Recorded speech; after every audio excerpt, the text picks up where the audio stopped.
I know I have like zero viewers, and I'm probably not gonna get any. However, I'm gonna consider this to be practice.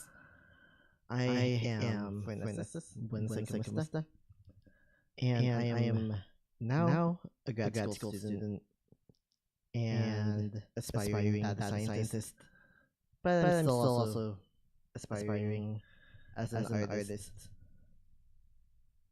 And so, this is my stream. Welcome. I don't know how well everything is gonna pan out in terms of my audio. I've been having mic issues. I've been like preparing for this moment of streaming again for probably the past 2 or 3 weeks. So it's just like, you know what? Tonight's the night. Even if I'm only gonna be online for like 2-3 hours at midnight, nonetheless, I'm happy to be here. Even if nobody watches, even if I'm just like all by myself. Because to tell you the truth, I've been dealing with a bunch of different things, and so I needed to come back to one of my hobbies, which is streaming and making content. Over the past few years, I have been making content on TikTok and posting some of it on YouTube as well. However, recently I just haven't been doing that because between school and work, been so busy. However, given my current circumstances, I'm going to be experiencing a layoff pretty soon. We're likely going to get notifications about like the scope of it all next week. And so I work for a fairly large company, and so yeah, that part is definitely scary. But I was just like, you know what? Let me be a real person again, and just do this because in the first place I wanted to start doing streaming and making content because I mean people who have like experiences like mine, we aren't necessarily all that visible or anything of that nature. And so Morning, everybody. So this is a sorry. And so I was just like, well, I want to see more people like myself out there. And I feel like there has been more visibility for people who are autistic. There's been a lot more visibility for Filipinos. There's been a lot of visibility, of course, for the queer and trans communities, and So I'm not necessarily part of groups that are not visible. It's just that our visibility is oftentimes not as widely varied as, or at least we can't like be as just like out there as we should be able to be. And so for me it's like okay, well, let me just be me and decide for myself like what I'm gonna do, how I'm going to conduct myself, and just normalize not only being me, but normalize pushing back, because the political environment today compared to just about a year and a half ago, totally different. It's a totally different context. and it's pretty scary as somebody who lives here in Texas. And so I'm just like, well, first off, I wanted to go to grad school. Part of it was because I was like, I'm not interesting enough. I should do something more with my life. Something that I could also translate into a viable career. And so I was just like, well, why don't I try grad school? I had no idea what to do for grad school though. And so I really just ended up like doing Coursera classes, pretty much like starting around the time that I did my last stream, which I believe was like the first day of 2024, if I remember correctly. And so, if not even 2023, because I don't know, it just feels like it's been that long. Oh wait, no, yeah, it's definitely 2024 because I remember that throughout like 2023, I was making art, I was making contents, and things were, I guess my depression wasn't as bad, and then it just plummeted, probably around November 2023, and then I got back up, but I was like too scared to do a lot of the things that I used to do before, which were things like streaming and even making content. Like I'd upload a few things on TikTok and YouTube, but that was about it. But now I'm just like, well, if I'm getting laid off, I'm getting laid off, and what can I do other than that, right? Can't really do much else. I could try to wish that things were gonna be calmer for me, but ultimately I did kind of know that I was probably gonna leave the company that I work for. And I mean, part of that was part of like the decision that I came to. Like this conclusion that I was going to go to grad school, and now I'm studying data science. And I just started my third semester today. Technically, the material is released today, though the actual start was it is going to be on Monday, like normal schools. And so that's my context right now. Going through so many different seasons. Like this is a season of change for me.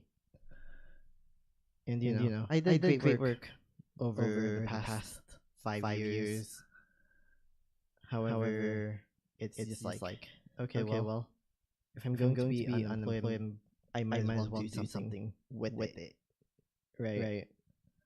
And so I set up I kind of like came back.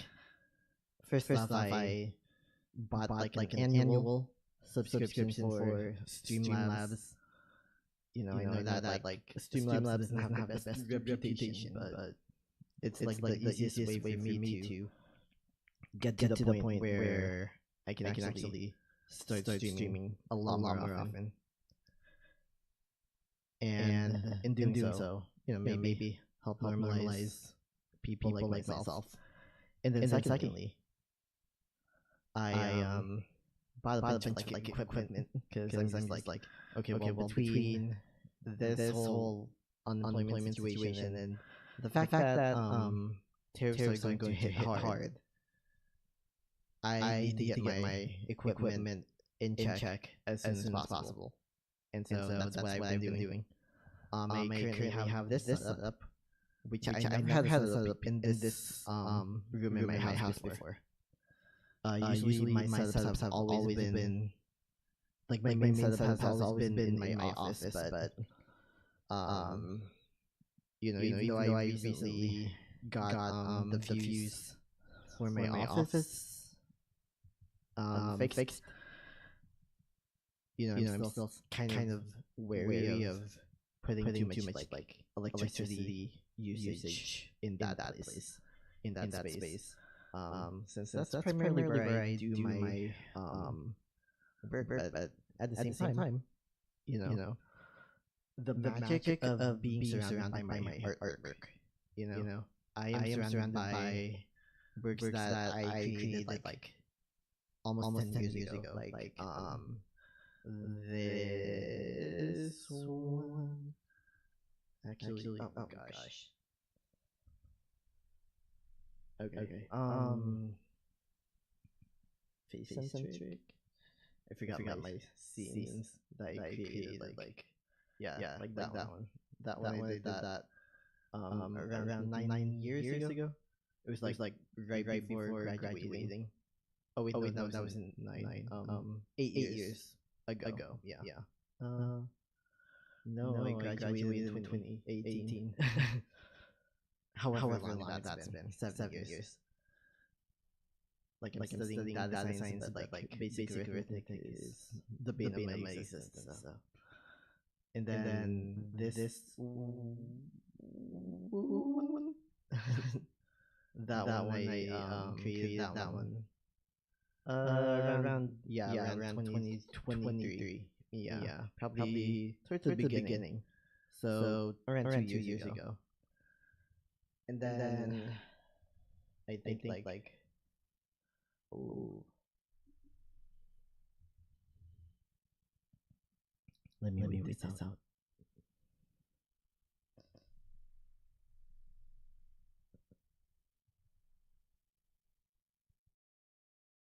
What does this sound like?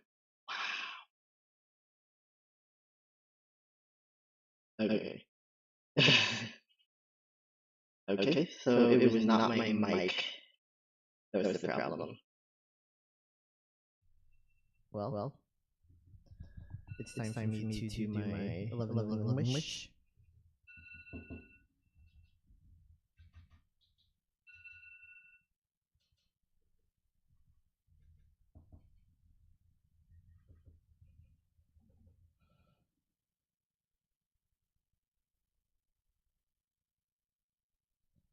Yeah, I still do stuff like that because I'm just like I need all the luck that I can get. I really do, especially in this season, this economy. Yeah, it's kind of scary to like just be alive right now.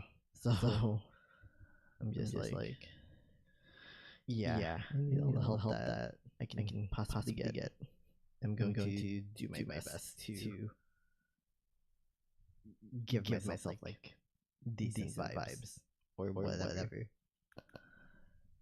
And so I'm just here surrounded by my artwork.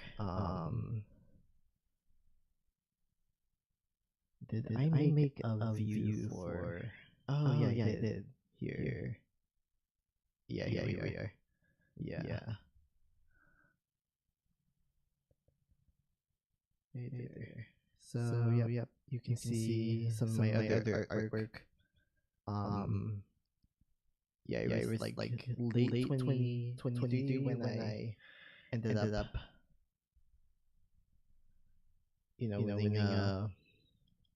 winning a few prizes here and there for my local county arts fair. I mean yeah, during like the art showcase for the county fair here. And so yeah. I mean that's like the context of me who I am and such. I'm like doing my best not to look at my stream count, my like viewer count, since I get really nervous about that type of stuff.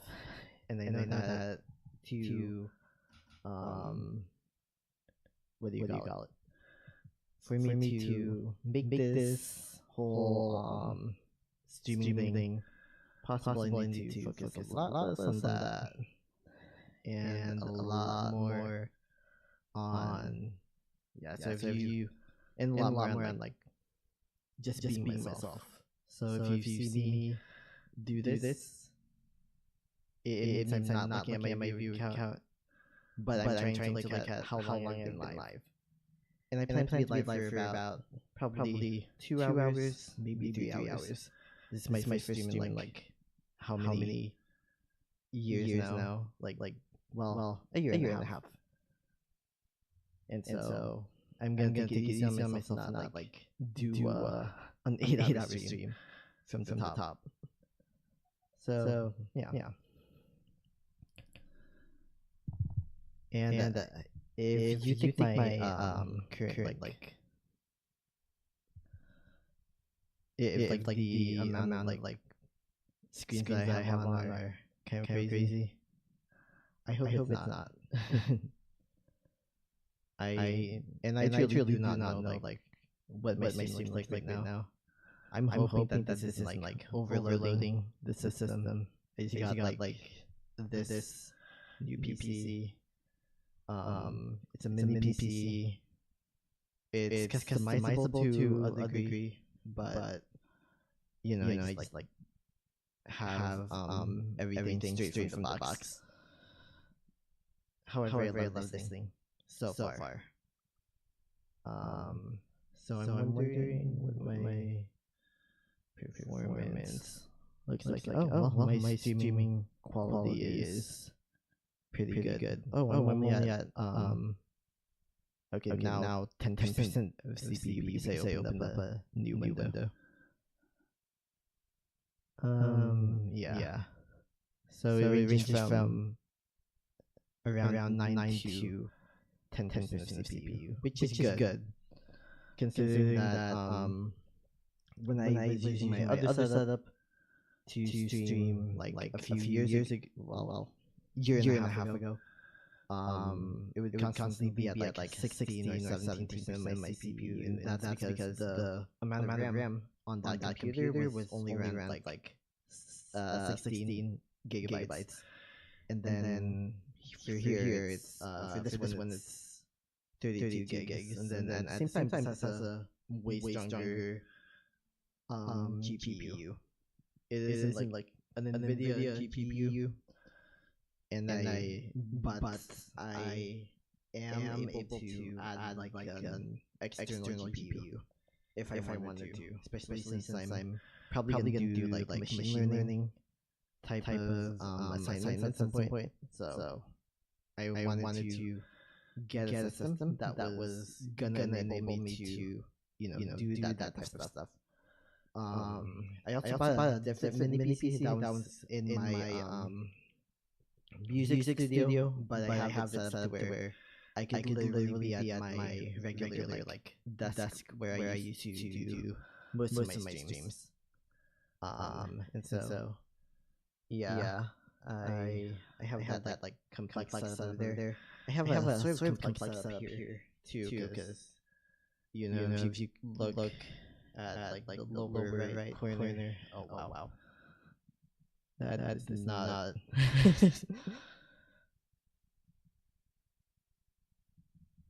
Yeah, I mean, here you can see everything. I wonder actually if I can.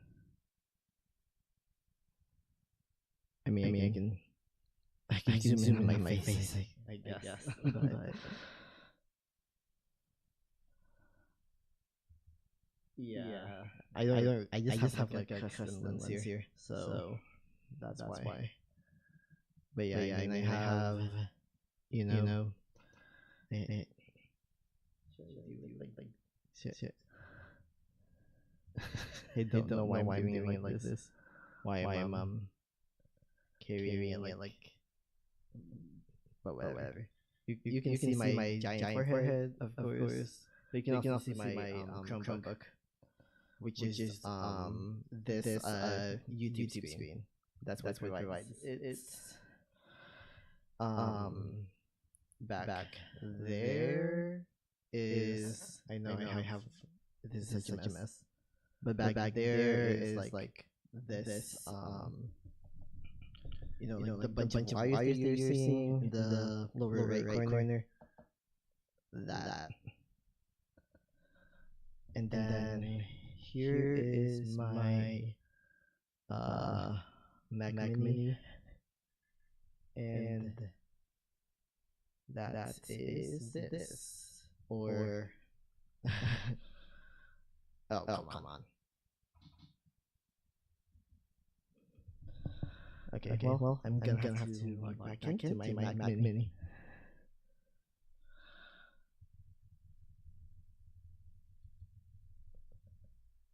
There it is. That's my Mac Mini. And then this is my mini PC. So yeah, I kind of got a crazy setup, but I'm like I always have crazy setup. That's just like the norm for me. I accidentally saw my view account. That sucks. Anyway, I guess now that I have made my re-entry into streaming, I can kind of just like be myself, and that's what I'm planning to do for like streams from now on.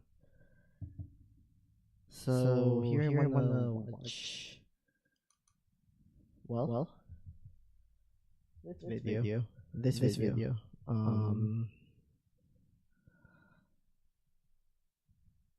And really, I was like making a video yesterday. Actually, like this morning, technically last night. About why I was like reacting to a YouTube video, and then I was just like, why don't I just like stream again then? If I'm gonna make that type of style of a video, right? So here we go. Why make videos to no one? In my case, why stream to no one? This is a bit of an old video here. If you can't tell, I'm extremely energized, and perhaps much more so than in my last couple of videos. I was quite happy with my last Q&A, but I probably didn't come across as particularly energized. I'm trying not to put on a front in these videos. I'm just trying to get comfortable with recording myself and relaxing into myself. Pause. Same. So if I am high energy, great, but if I'm not, fine. I'm particularly high energy though, as I've just got out of bed, and I think I probably am a morning person, which is remarkable to think, given that I used to wake up at 2 in the afternoon. Oh, that's funny. But That's kind of me today. enough of that.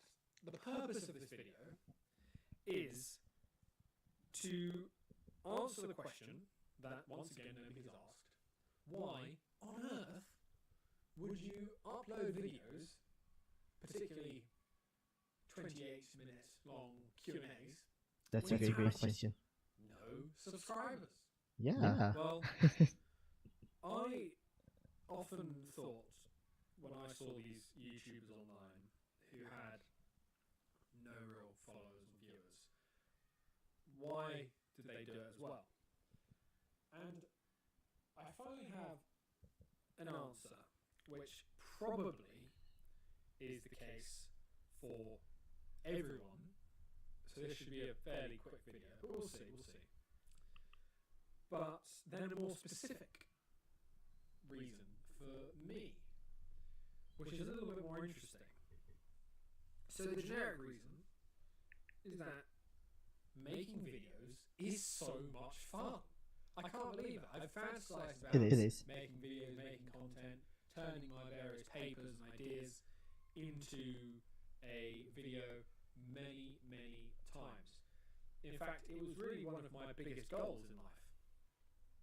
In addition to being a successful billionaire inventor, I feel like I've said that in an odd way. Inventor. Billionaire inventor. Billionaire inventor. definitely Well, not to like do billionaire slash slash inventor. essayist, essentially. Yep. And for me, You can't be one. I always wondered if I actually did the videos, would I even enjoy it? Is it just a fantasy? We've all got that friend, perhaps you are that friend, who says he's going to be a YouTuber. I was that friend. I in spite wasn't. of never having done anything ever. And it's remarkable That's how I feel. to actually just put the mic on, put some waveform edits on, get your logo, and just create something. It's a wonderful feeling, and I love it so much. So that's the first reason, and I think this applies to most people. Why do it if no one's watching? Well, you're not doing it because you think anyone's going to watch. I've accepted now that probably no one is going to watch these, and that's okay. Of course, I'd like to get the content to a place where people would really enjoy it, and I think the interactions between the audience and the creator are one of the coolest things about this. That's why I remember loving. Now, I just love Back when I was making things. I love answering questions. I love trying to think things through. And I love having fun. And this is fun. I think one of the other points to why it is actually so much fun when you don't have any subs is actually there's no pressure. So I can say whatever I want, glooby bleep bloop, glooby bleep bloop, and so forth. And it just doesn't matter because nobody will watch it, perhaps one person. And if anybody does watch it, hey, you're winning anyway. So it's remarkably fun and quite freeing as well. And I think this is why most people do it. But I have a slightly more specific reason as to why I do it myself. I don't know if this is a complex, but I have a quirk, My Hero Academia mentioned. I have a quirk where I often, by habit, talk as though I'm being recorded anyway. So, wait, I do too. Are completely unscripted. The Q&A, of course, being the slight exception, being that there were prompts for the cues. But besides that, everything has been just off the dome. Now, I've written quite a few longer scripts for my more serious videos, my big video essays that I want to make, that I have no idea if anyone's going to watch, but would be the videos people would watch if anyone was to watch one of my videos. And for something like that, I'm going to stick to a script because it's a higher production and there are ideas I want to cover with a level of rigor and specificity that doing raw pause might not do justice to. Yeah. And it's just another type of content that's fun. I enjoy writing scripts as well. But even with that in mind, as much as I like writing scripts and all this thing, I do tend to just process information in an odd way and articulate here. as though I am being recorded. And so for me, it's quite fun to put that somewhere.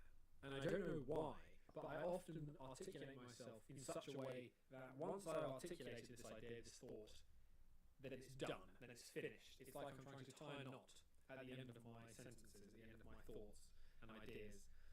And of course, I do enjoy writing papers and frameworks for decision making and meal plans and mini essays and perhaps longer essays and thought experiments and what have you, and lists and categorizing my favorite things in such a way that would actually lend itself to content.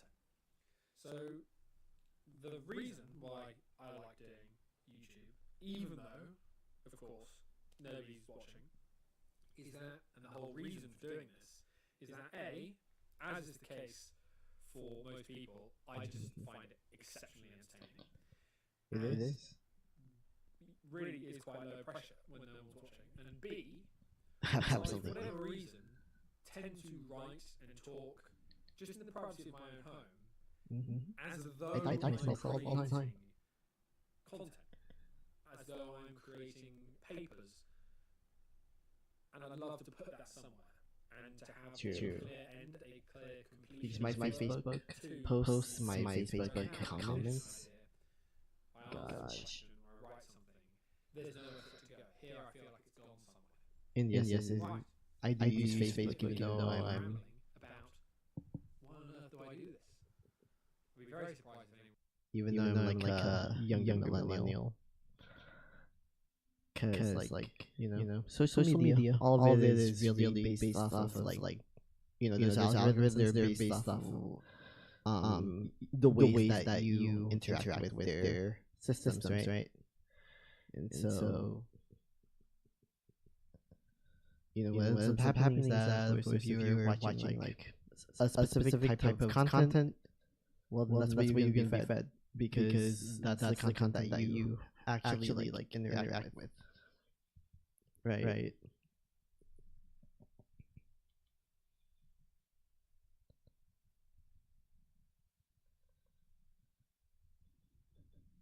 And so I'm just like, okay, well, I don't know. I can't lost my train of thought for some reason.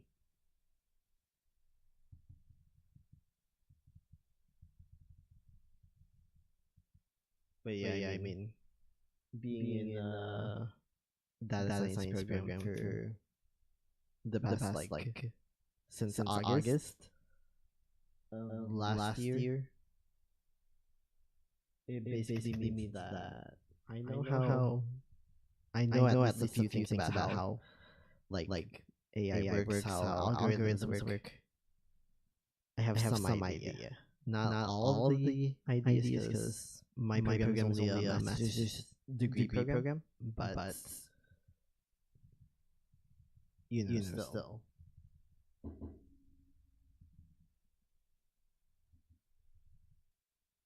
Well, since I'm in my like relaxation mode right now, I guess let's watch this. But then, in the workforce, once you hit, all right, you guys, welcome back to the channel. This one pretty much. Did I? As much as well, not me, but as much as China is obsessed with the leftover age, as well as some other countries too, it's just that China pretty much has it as number one talking about leftover people pretty much in the age group of 30 and up. Mainly unmarried women. Yeah, I don't remember if I...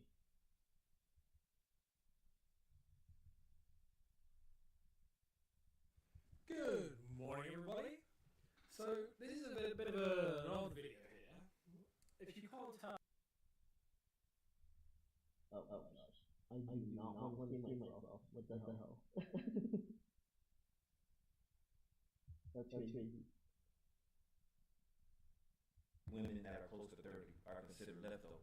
But then, in the workforce, once you're 35, you're pretty much cooked too as well. Yeah, I've heard that. Asian countries, that's in America too.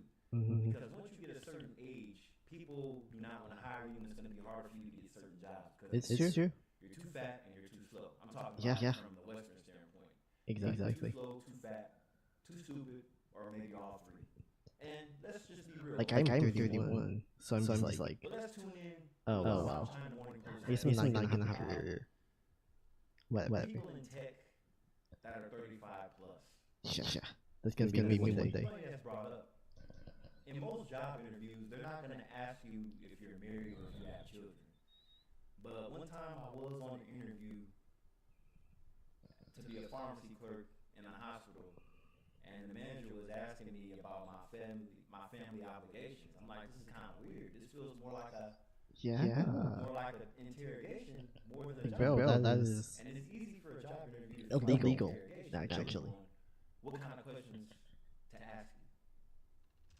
It's called the curse of 35 on mainland Chinese social media, and for many tech workers, it's a threat that's constantly lurking. So, how did 35 become too old to work in China's tech sector? No. Check this out though. In the professional athletic world in America, if you're Okay, that's crazy. Like he's reacting to a video and then I'm reacting to the video. 35 and up, you're pretty much too old on the ball team.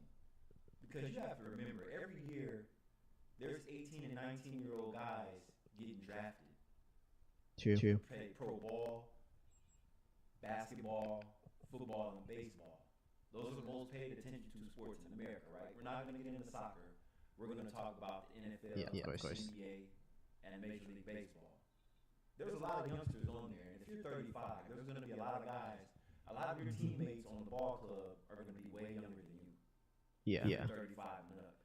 For instance, those of you that are of age, if you remember Jerry Rice over 20 years ago, how old he was when he retired, he was close to 40 when he retired. Yep. And most of the other people on the ball club was way younger than that.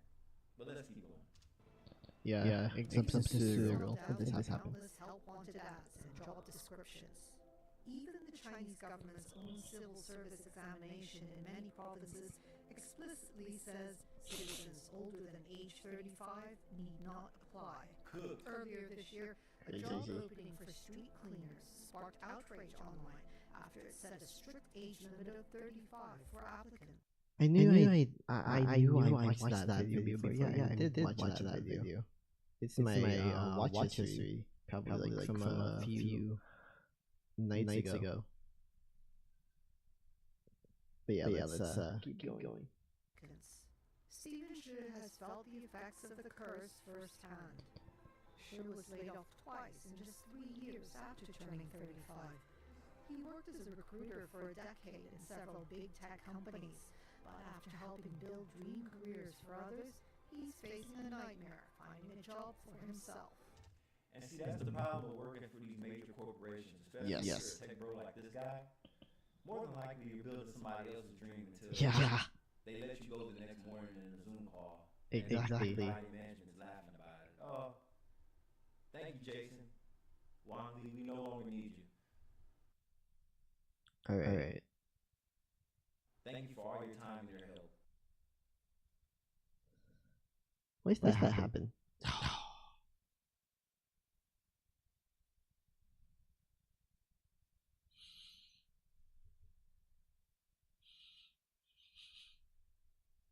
Okay.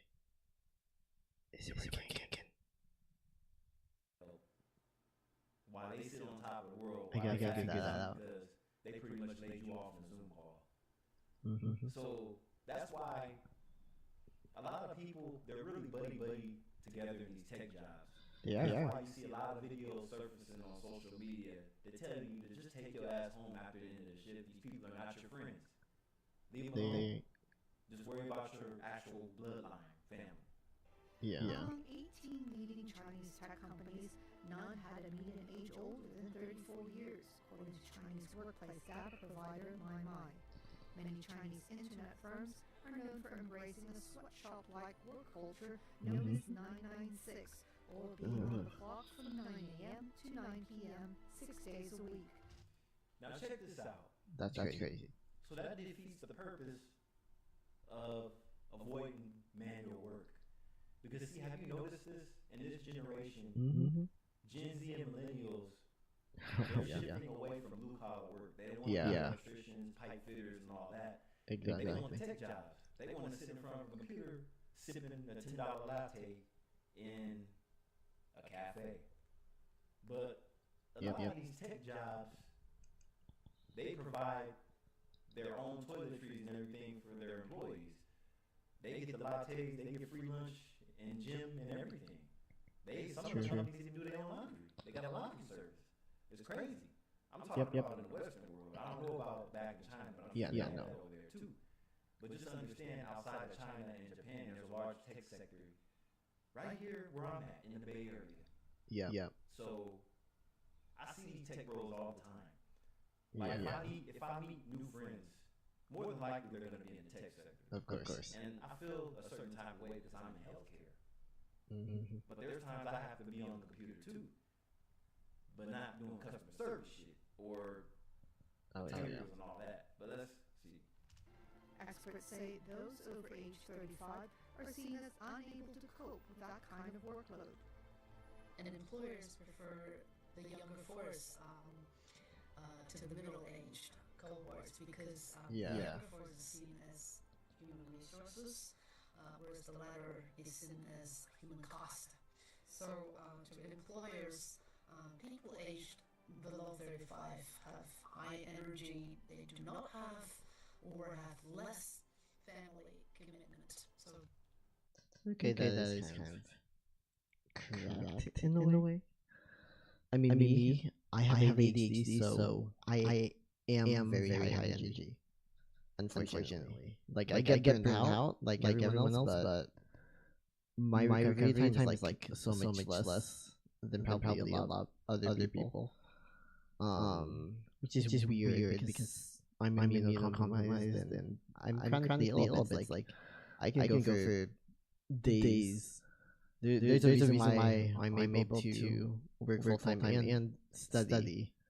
I take about 7 credit hours. Well, 7.5 credit hours. That's only like 1.5 credit hours below full time status. So yeah,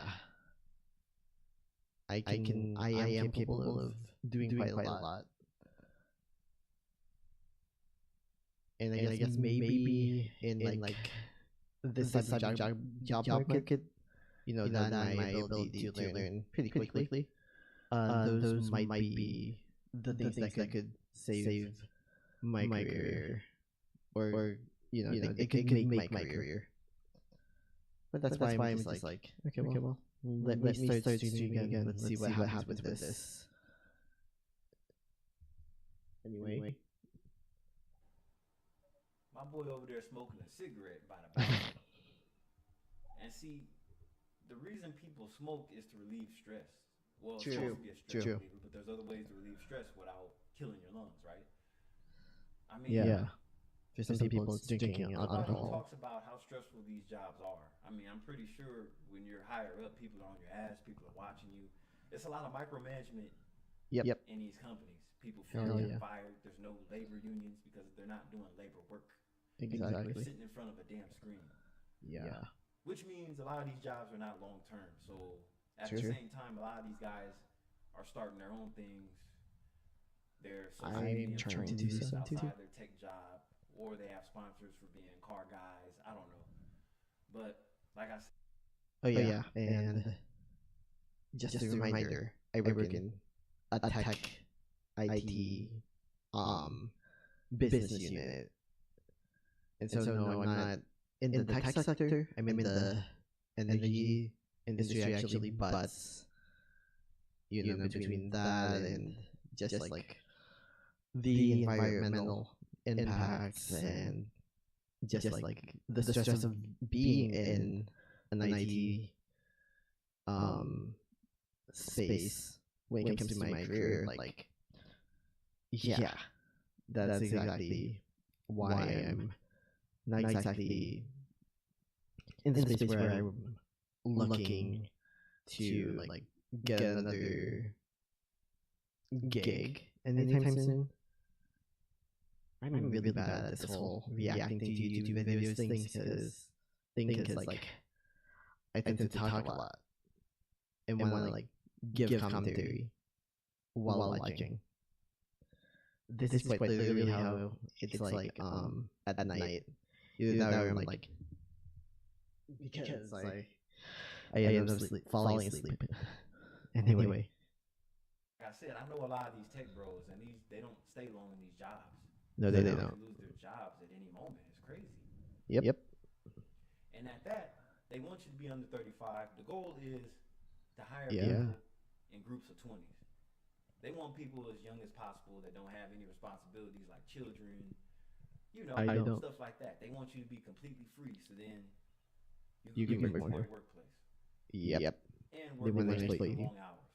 Hmm? they are not fussy about salary, and they're able to take high intensity work.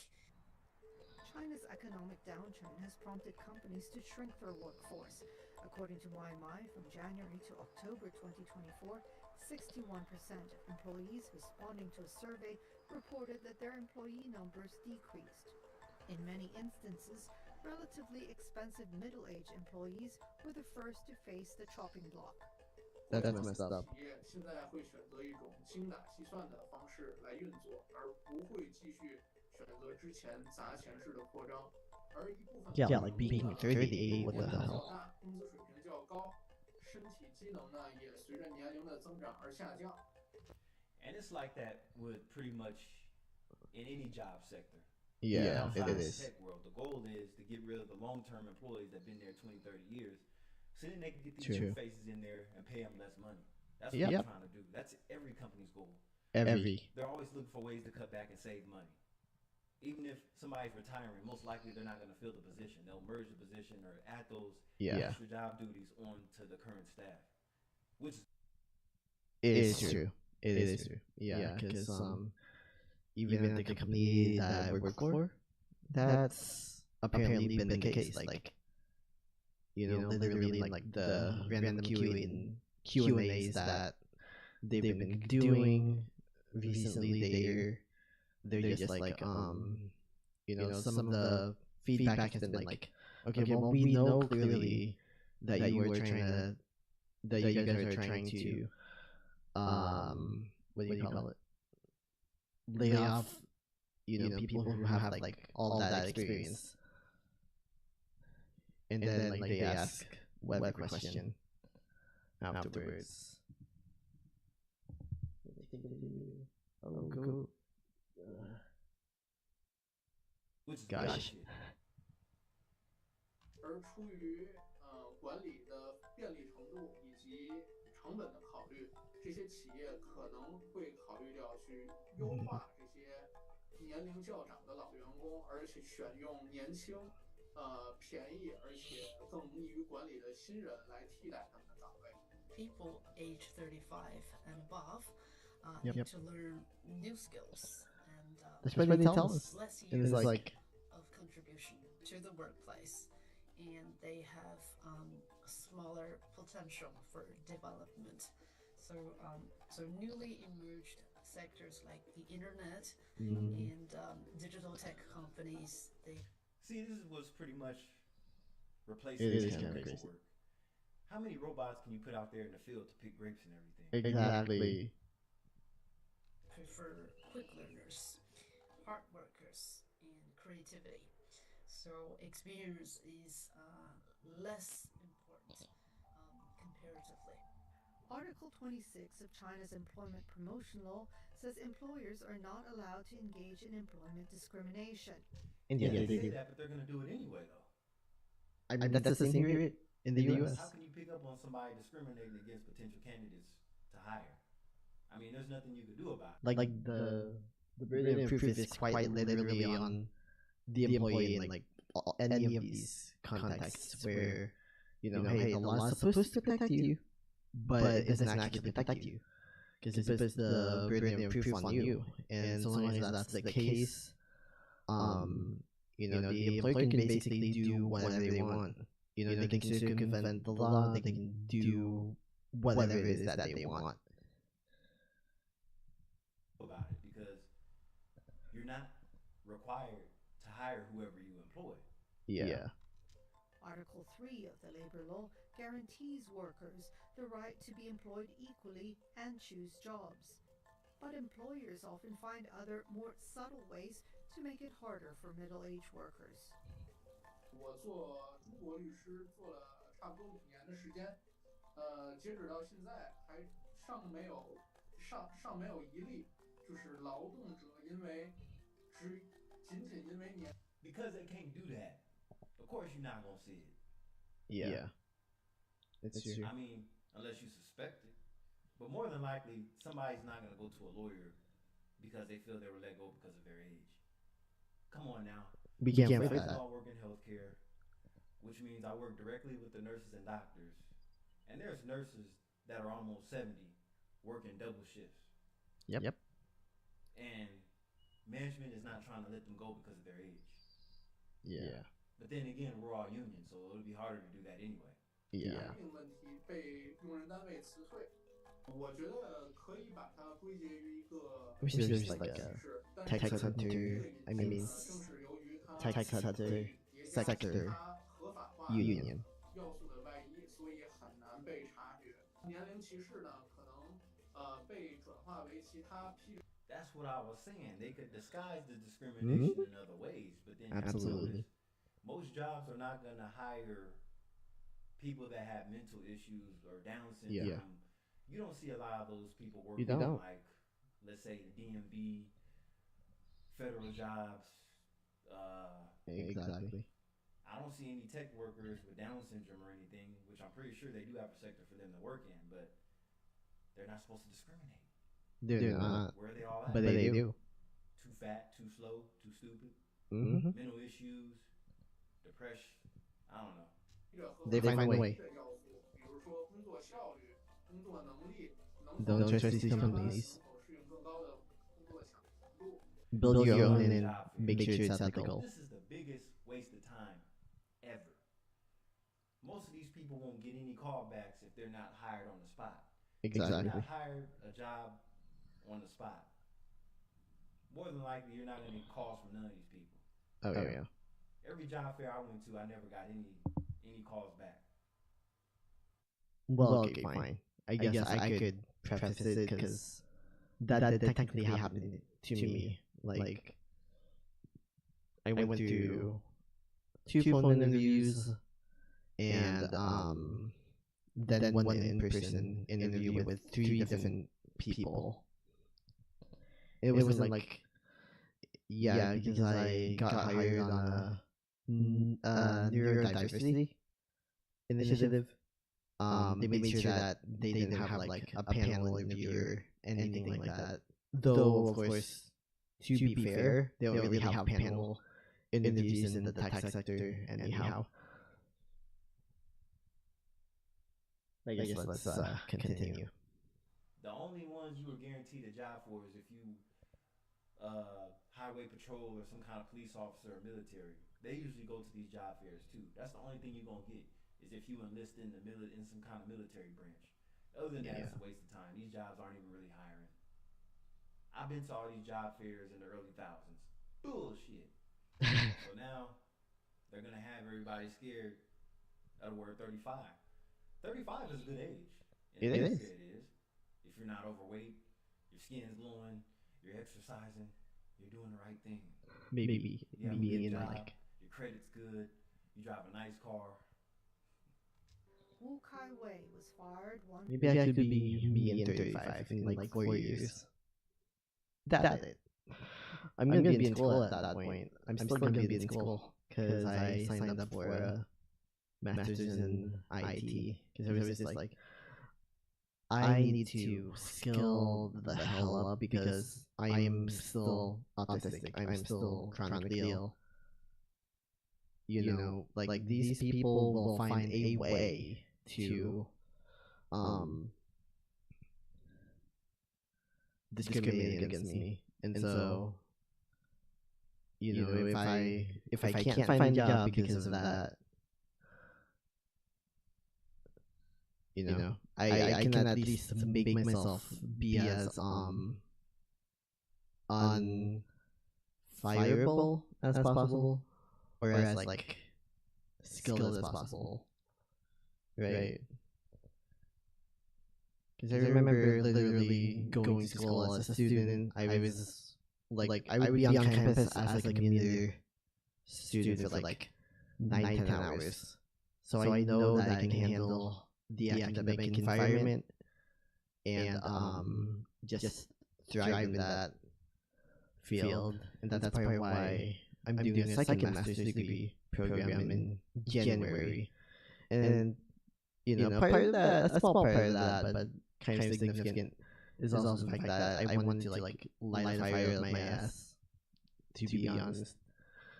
Like just make sure that I really do graduate from my current program.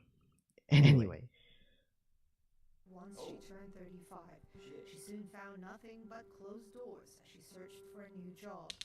But the former tech firm employee said age was not the only reason. 因为我一开始去面，我甚至不敢在简历里提到我的性别，我都没有提。我简历里面只写了我的累累硕果的战绩和我能做的事情，就是展示的是我的专业性和强大。然后对方面试官拿到我简历以后，先翻了一遍，年龄呢？然后一看，工作12年，90的，35。我说对。第二件事情就是，有娃了吗？ This is the question that most people aren't going to get asked unless they feel like it's really going to.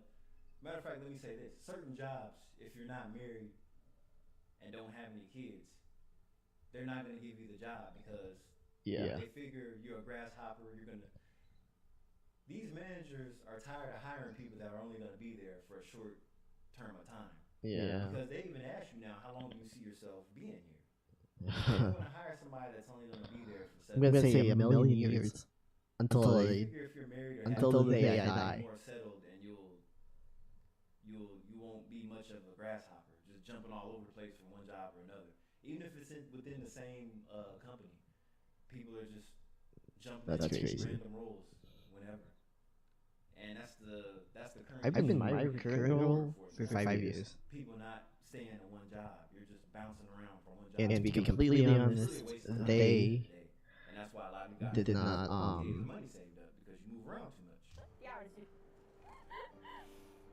我说有。 yeah, it's not like they actually 然后后来就是我当时说的是 rewarded my loyalty. 有1岁的女儿， So 你说孩子多大？我说3岁，爷爷奶奶管。 Wow. Wow. Where's the man at though? When the man ain't the man no more, he disappears. 因为我知道你面试，你一开始问的肯定是你最在乎的事情。当 I don't know 问 what 完 he 这 meant 个 by 以 that. 后，我就感觉后面的面试流程就有点变成了聊天，就不是很正规的面试了。就是我感觉在问完这2个问题以后，就给我判了死刑了。 Women face double curses like age and gender, not just age. Some employers they just advertising for men-only jobs. Whoa.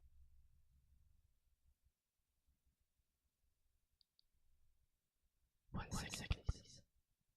Okay. Not yet.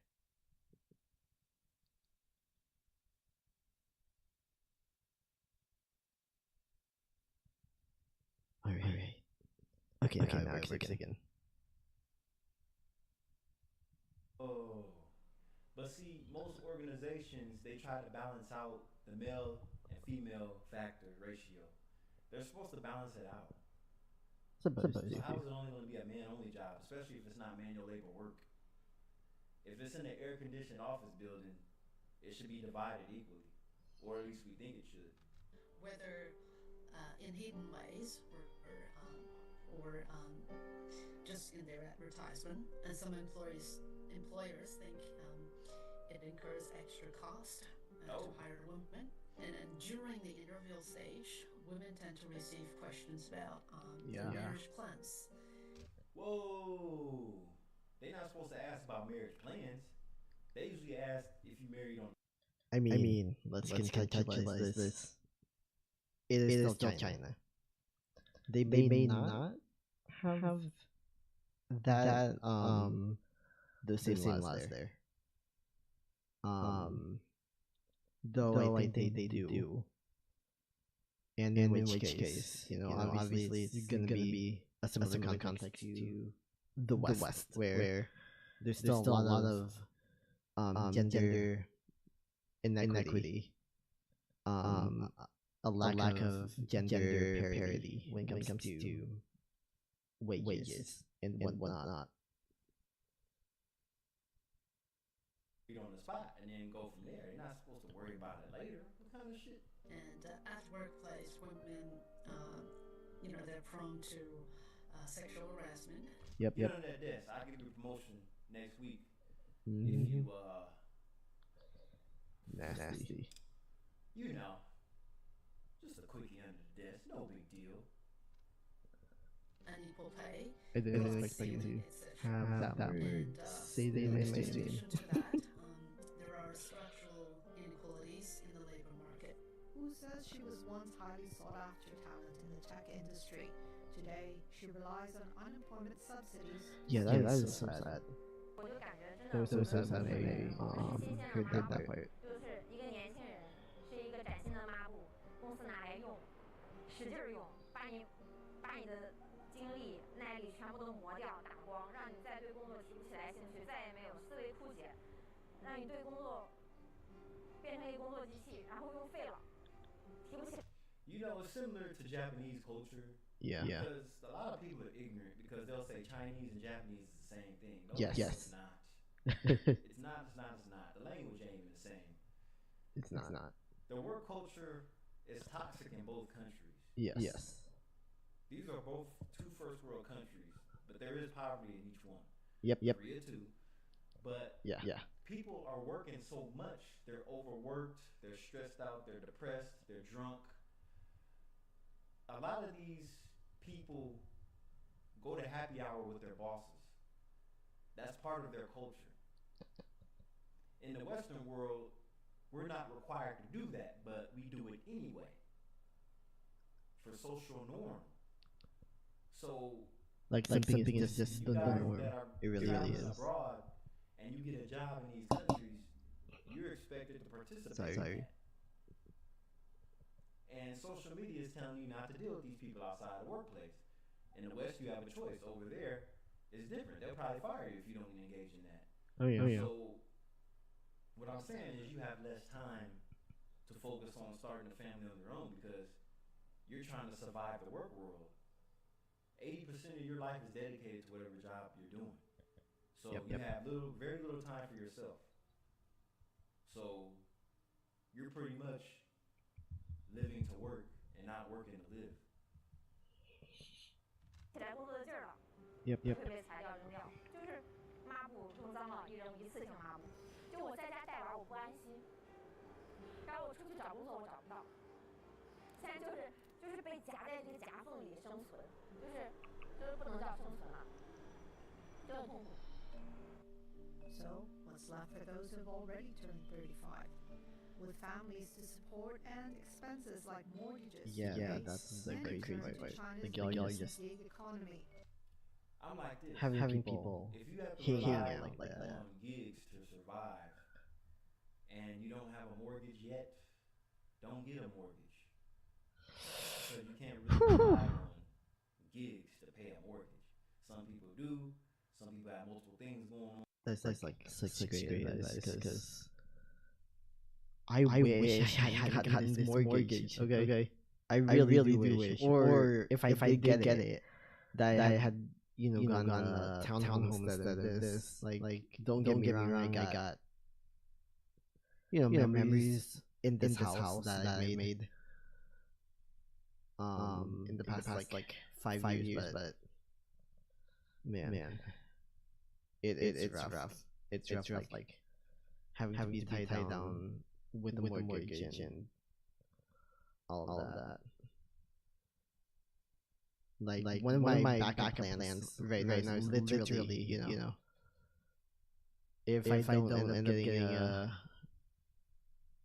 that analysis job or I'm not getting like anything any sort of like income, well then what I'm gonna do is like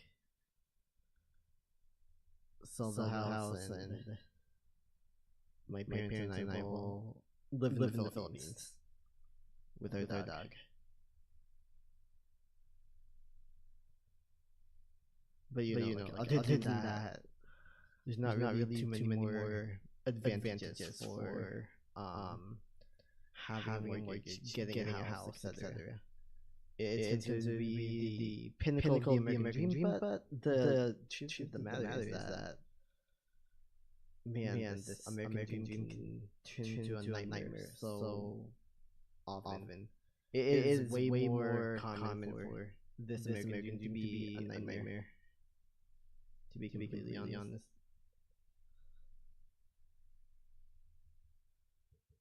Anyway. But a lot of times, if you have to resort to this, you're pretty much living on the edge.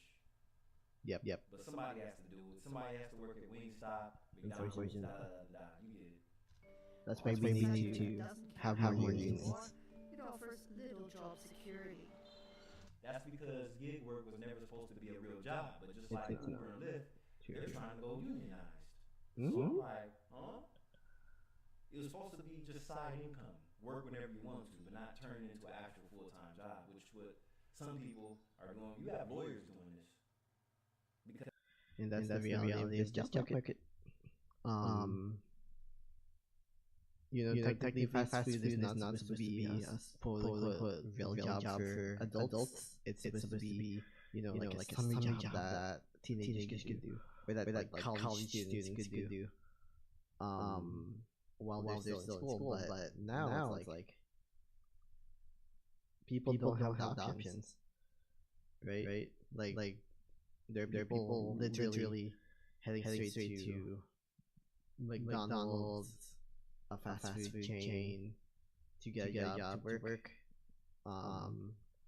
They can't pay off their student loans. They can't do this. They can't do that. They can't do what they're supposed to be able to do after going to college, because the job market is just that crazy right now. Even people with like even people with years and years of experience, they are able to find jobs. Some people can't even find a job at McDonald's. And of course, a lot of it is also the fact that like, well, you have a college degree. We know you're not gonna stay here for that long, so we're not gonna hire you. Anyway. Because they can't get any good cases or good clients, so they have to resort to this on the side. Yeah, because that's happened. Time, no matter how good your job is and how much you get paid, you should always have something else going on the side. True. But yeah, and I remember that one case where like there was this lawyer who was working Uber, and then he got I think he got stopped by a cop, and the cop was like trying to tell him that this was the law, this is what I'm supposed to do, and he was like, okay, where in the law does that exist? No, it doesn't exist. I'm a lawyer. I passed the bar. I'm a practicing lawyer. And then completely embarrassed the police officer. So I remember that randomly. You should have more than one source of income. That's why people are doing social media. That's why people are doctors, lawyers. Yet they have this little side business, LLC. True. You just never know. You really don't. It is so easy to get canceled too. And of course, I'm not trying to be like, okay, well, you should be able to be racist and earn a living, or like not face the consequences. But what I am saying is that like, even Palestinian protesters, they are literally being like hunted down online, being cyberstalked, having their like name associated in various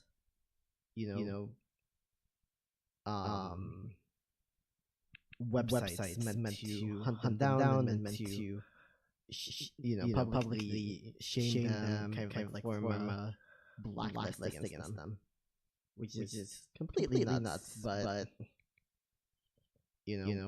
that's what happens when we are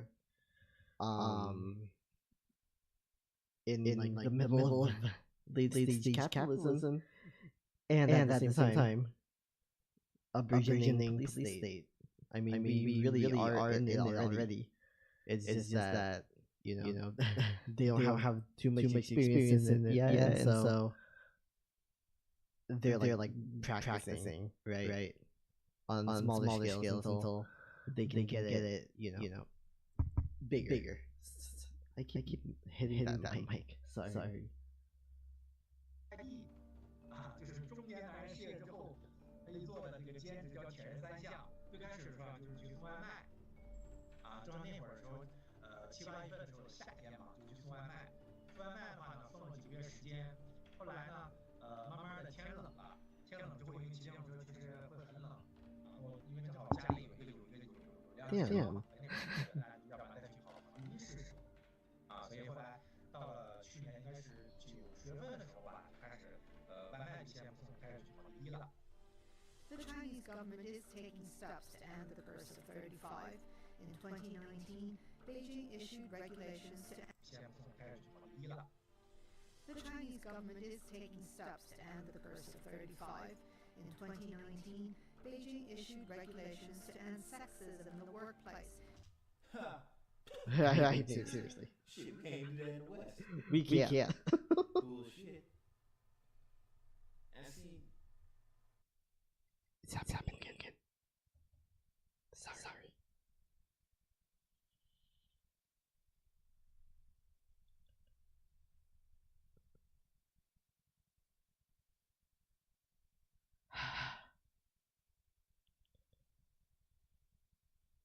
Alright. Okay. Get back. I don't know why that happens. Just randomly. we tell people not to date people that work in corporate America because that's where a lot of this sexual harassment and fucking job takes place to begin with. Including job postings that ask for only men or interview questions about women's child rearing and marriage plans. Chinese Can business you have heard that? Fast that. Report that all types of employment discrimination must be resolutely corrected. But experts say more needs to be done. People aged 35 or above, some of them they have completed their masters and they completed their PhDs, and that's the time for them to start their career. That's my future. Yeah. And now the door is closed for them. So this means there's very short years for them to work. And that's why there's so many Chinese academics in the West because they literally cannot find jobs in academia in China. Right? Yeah, I mean, there are a lot of people. I mean, there are a lot of professors that are of direct Chinese descent, and they have citizenship in China. And of course, these people are being targeted by this Trump administration for blah blah blah. Or to choose from in the job market after their graduation, which is really unfair to them. Yes, the reality makes it too difficult at the moment, which is not right, really. So the government should really intervene and come up with supportive. But they won't because in China, the state has a small portion of ownership. And so ultimately they are incentivized to make sure that their companies are profiting. And so if that means that the people suffer under terrible working conditions, yeah. Supportive policies for this group of people, like reskilling and providing more opportunities and mitigate the discrimination and mental stress these people suffer from. Not gonna happen. There's too many people. Overpopulated. You can't fix everything. You can't. It's always gonna be a bunch of issues. But swing the globe, spin the globe back to the West. A lot of women are just gonna rely on government assistance anyway. Yeah.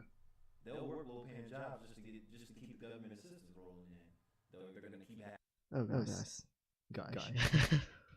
Why do we end up keep it was going so well, and then it's like, oh, women are gonna go on public assistance. Oh my god!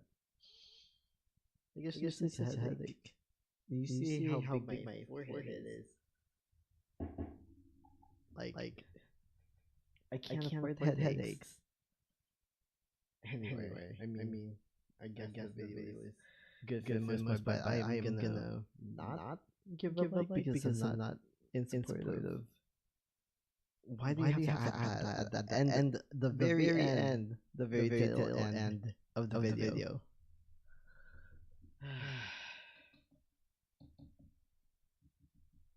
Good old American sexism.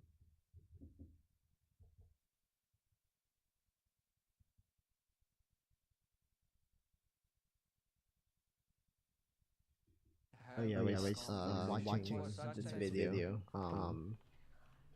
earlier while I was building my new office chair. The UPSC had just wrapped up her stint at a So basically, they're talking about like how in the Indian education system they're experiencing increased competition for the top schools because of course in India like even here in the West, even in the US, a lot of your future success is determined by what school you went to, right? Where were you able to get into? And so like that's kind of what happened in the first portion of the video, the part that I've already watched.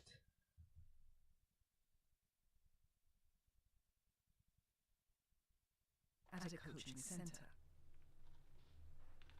There's no holiday here in coaching. No holiday, no Sunday. Only on festivals you get 1 day holiday. Otherwise, there are no holidays. Now I'm done with coaching, so now I prepare full time. It was stressful. I won't say it's not.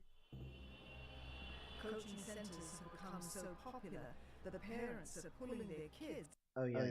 They have like coaching centers. It's kind of like I forgot the name of. Yeah, I'm gonna get my other phone because the phone that I have in front of me is connected to my headset, and so it's gonna like start messing up if I were to use it. So I'm gonna get my other phone behind me.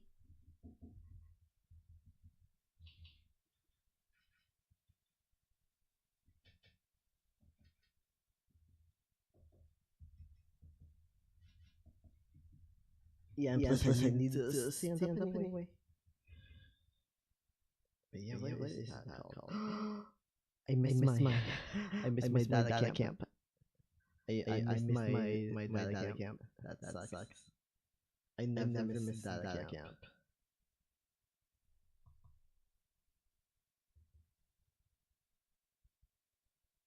Okay, well, I'm gonna do my data camp practice. Then let me. Oh, come on.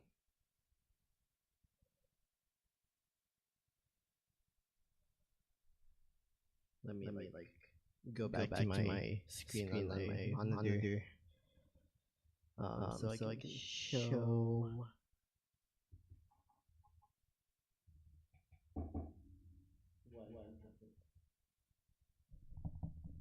What I'm talking about.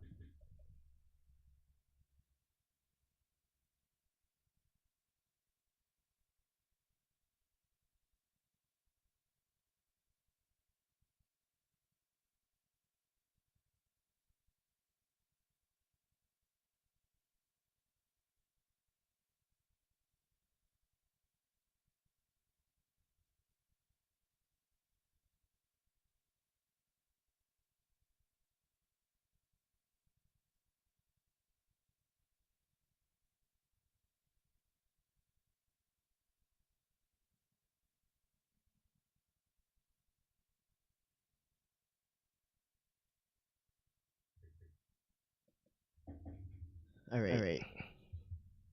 Now let me continue the video. Kids from state schools to attend coaching. Experts are now concerned for the toll coaching takes on young minds. Kota in Rajasthan has emerged as a coaching hub. One study here found that students who attended coaching were 13 times more likely to feel high levels of academic stress. We have I bet. coaching cities where it might be a very difficult life, but then there are people who are committed and who want to do this, but more than that, they are pressurized by their parents and the community to go into those. It doesn't matter what their chances are. So the fact is that the coaching institutions sell a few people's success and magnify it and make everybody believe that they can be successful. I do differ with that.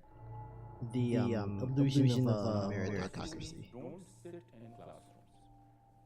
Our classrooms are largely empty because those students are now coaching themselves to be able to succeed at examinations or competitive examinations which are organized by NTA. So school life is just not about. I mean, I genuinely wish that we live in a society where like we wouldn't have decades of kids quite literally just like not having a life because they had to prioritize getting to a good school. Because you're making that decision, that type of decision at 16, 17, 18, 19. Maybe 20 if you're a transfer student, like 21, 22, etc. And so, we live in a society where we didn't put that much pressure on kids to succeed. But here in the West, we have college maxing, we have like a lot of these same problems. It's not as extreme, right? But oh yeah. We're gonna switch for that term because there's a term for it in Japanese and Korean.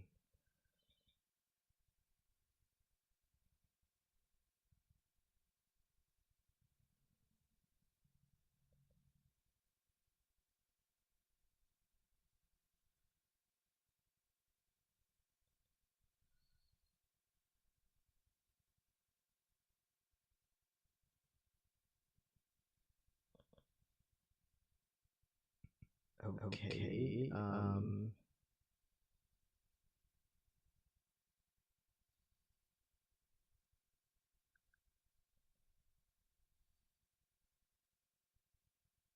Hug one. Yeah, that's what it's called in Korean.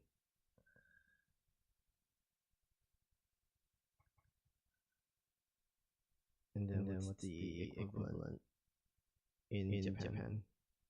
Oh, wait, no, those are language schools. No, not.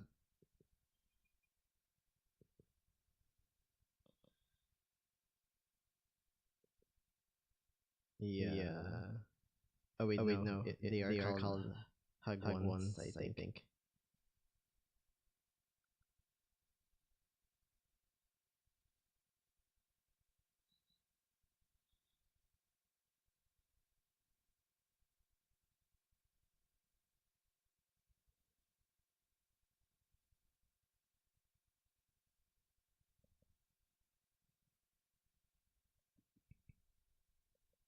Trying to figure it out. I know that like I heard about the Chinese. I mean the Japanese equivalent before I did the Korean after school program.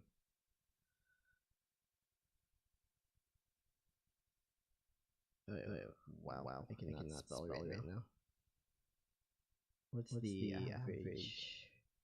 Why is it asking me if I want to check the average IQ? I know it's 100. That's the whole point. On a global scale. But IQ does not actually matter as much as people think. Anyway.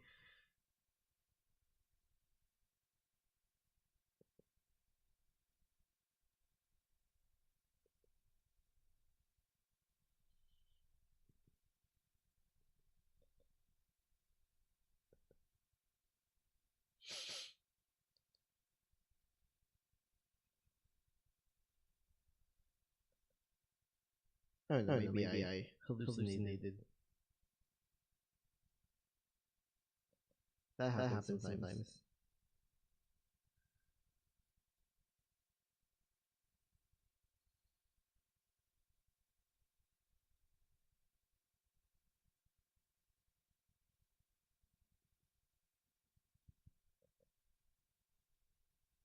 Oh yeah. Yeah, Gakushu. Gakushu. Gakushu. Gakushu. Gakushu. Juku. Or Juku. Yeah. Gakushu. Juku. Juku. As you know, clearly, I do not know how to do like Japanese pronunciations. Even though I've watched anime. Anyway. Yep, cram classes. Yeah. Oh, wow. At least 20% of Japanese students started attending these in preschool. That's crazy.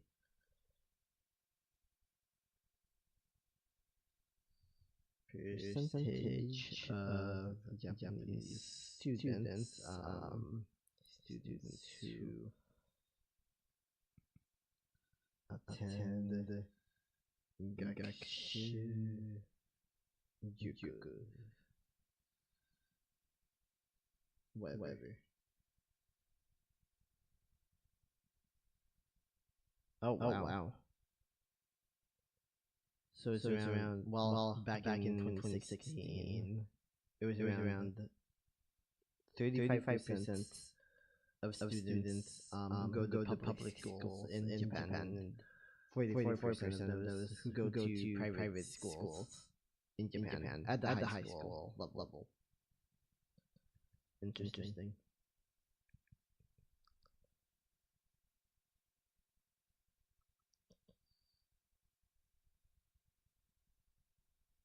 Yeah, I'm wondering if they if like the Korean system is just so bad that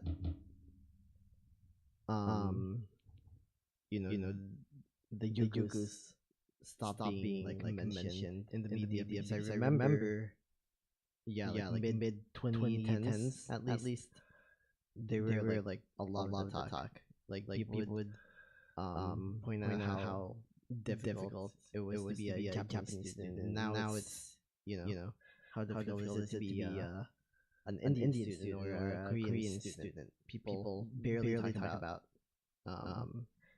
or maybe it's just my algorithm, because they're very much personalized, right? Anyway. Scoring marks or getting admission into professional colleges. School life is also learning about give and take, friendships, life lessons, life skills. Those kids don't have that. Yeah. That's why I didn't want to go to a Chinese school, because my parents wanted me to do that when I was younger. I was like, Coaching can be costly. I was an introvert though, so I just wanted to like make art and like be a kid. And I was for a time. In Kota, coaching fees can range from 40,000 to 200,000 rupees a year, roughly 460 to 2,300 US dollars. Damn. The per capita gross national income in India is about 122,766 rupees. And there is a lot of parental pressure because so many of them, have sold their land, have pledged their jewelry, and with a lot of aspirations they have sent the kids to Kota. Yep. So there is this enormous pressure on the child A to lot. fulfill their parental expectations and also their expectations. So, in 2024, the Ministry of Education issued guidelines to regulate the tutoring industry. Coaching centers cannot take in students younger than 16. They are also required to stop misleading advertising that promise unrealistic results. I would say that coaching centers are a symptom of the problem, but they are a massive symptom of the problem. Because I feel like coaching centers also very successfully capitalize on insecurities that parents and children have, and they kind of reinforce the idea that if you are determined enough and if you are hardworking enough, you will be able to achieve everything that you set your mind to. Again, the mentally rare autocracy. Which relies so much on a 1 point examination. Yeah. This one exam. Yeah, because in Japan and in Korea and China as well as in India, I guess, they do have that type of comprehensive examination that all students need to take at the very end of their academic career, at their primary and secondary academic career, in order to make it to some of the best schools in the country, right? And so that is obviously a lot of pressure. Which determines your entire life is not really right. And there should be opportunity. Yeah, and they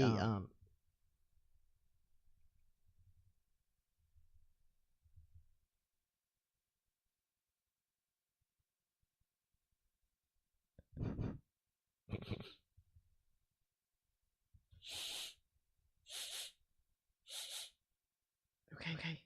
Damn it.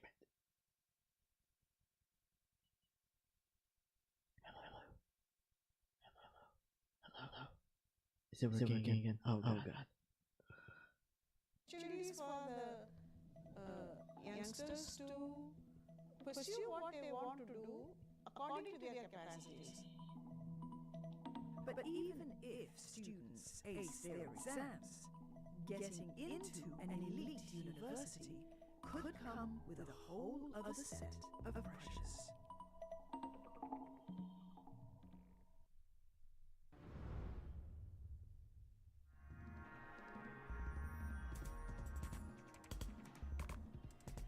Having cleared university entrance exams, college life brings a different set of challenges for Indian students.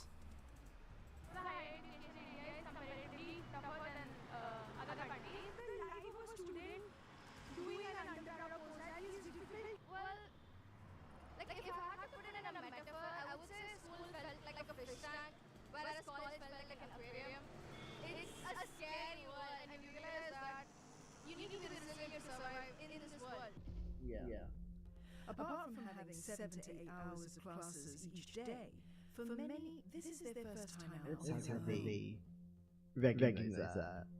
So, We are failing as adults. in this college or maybe I don't want to do this and all. But now I'm this much comfortable. Okay, I don't want to go my home. When we are in environments that are so stressful, we are not operating from a space where we are feeling safe. It can sometimes impact people at an emotional level, physical level, cognitive level, where individuals can experience this much dysregulation where they start feeling burnt out. As for academic stress, burnout is especially prevalent among students on highly competitive courses. For example, in a national survey, 86% of medical students reported feeling disengaged, while 80% said they faced exhaustion. There are 3 reasons why students in higher institutes feel stressful. One is their expectation from themselves, which may be unrealistic. 2 is the institute's expectation of what the student needs to give. The 3rd is the parental pressure. When you set an unrealistic goal and say, I have to be top of this, I have to do this, I have to do this, then it becomes a problem. Suicide is one of the leading causes of death among youth in India. And academic stress may bear a large part of stress. According to the Indian Journal of Psychiatry, over 60% of student suicides are linked to academic stress and the fear of failure. Another That's what study happened. of some 8,500 students across Some which is 13 side effect universities of revealed having that more than academic 1 in oriented, 10 students had suicidal thoughts in the past post-colonial Over culture. 1/3 of such students reportedly made the attempt. I think student suicide rates in India have always been alarming. And I mean, the reality is that the reason why you find this type of like pressure in schools in places like India, China, Japan, Korea is because of the rise of American style capitalism. I also set like a 1 2 3 4 alarm so that I can make like a hope. My 11 alarm is for a wish. 1 2 3 4 alarm is for a hope because it is 12:34 a.m.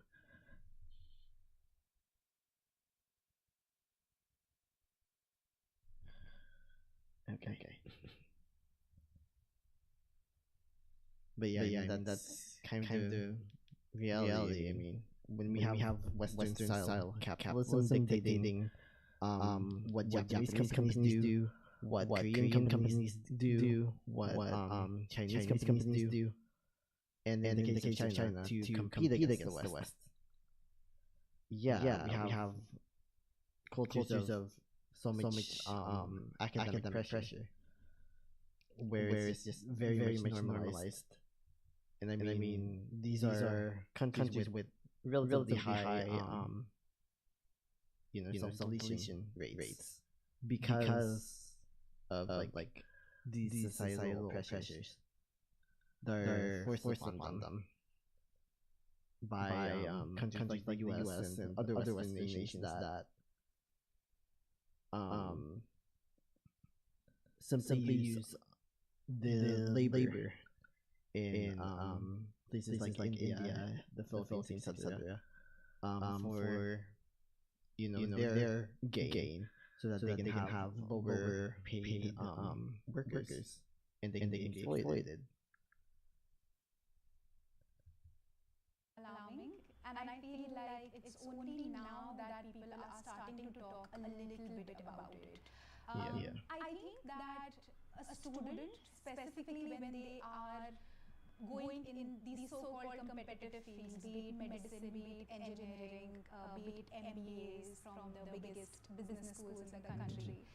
I think the way that these options are presented to students, It's it's like almost a like magical a do bullet. or die situation. Yeah. And it is living in this constant fear that Like you if I either don't get do the best this, school, I will or make you it don't to do the it at life. all. And for students from marginalized groups, And I mean, if you've ever seen the applying to college subreddit, yeah, you know how that attitude goes.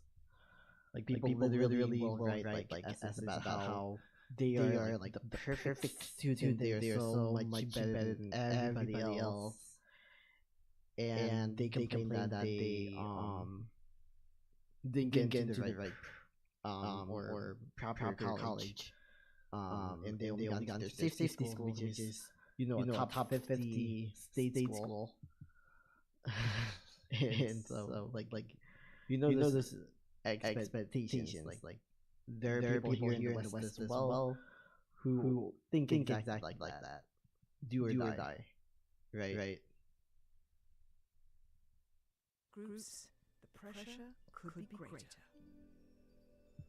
Fear of feeling out of place, fear of not knowing what to do next, fear of being unable to progress at the same pace as everyone else.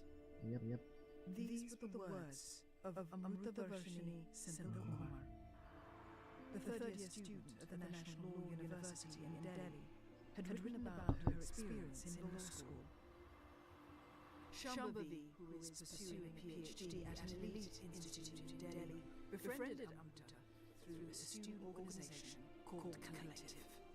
Amrita was very young and very vocal student, law student. I remember meeting in joint programs or meetings on like what's happening on campus. She was very involved in these different issues on campus, like around gender or caste-based discriminations.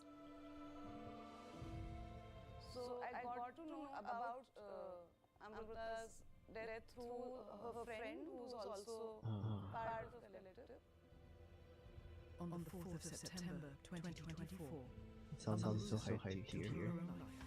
about these Amrita situations. belonged to what's called other backward class in India, a group of communities considered socially and educationally backward. She was studying at NLU Delhi on a scholarship for marginalized groups. Yeah. On campus, Amrita was an active and vocal member of the student community. So definitely, I just Yeah, so if you're in the West, for instance, and you've heard of like casteism, that's what they're referring to. different discriminations happening in campus.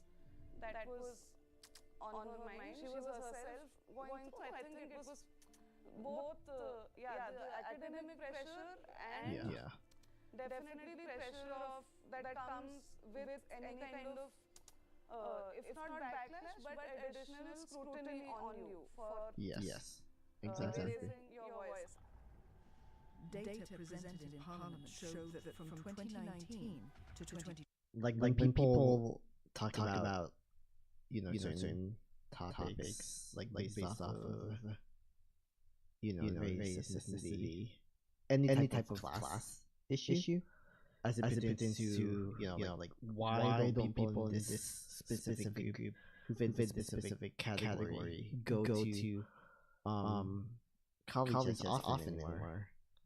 And a lot of it can be boiled down to the fact that they just do not have the support systems.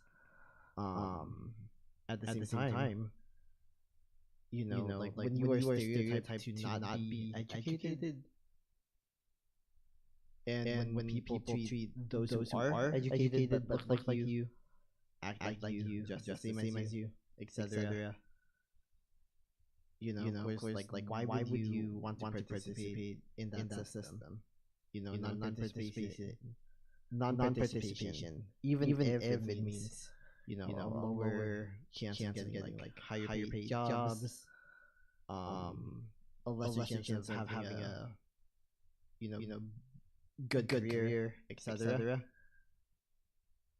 Even with that in mind, it's almost like a rebellion against the status quo.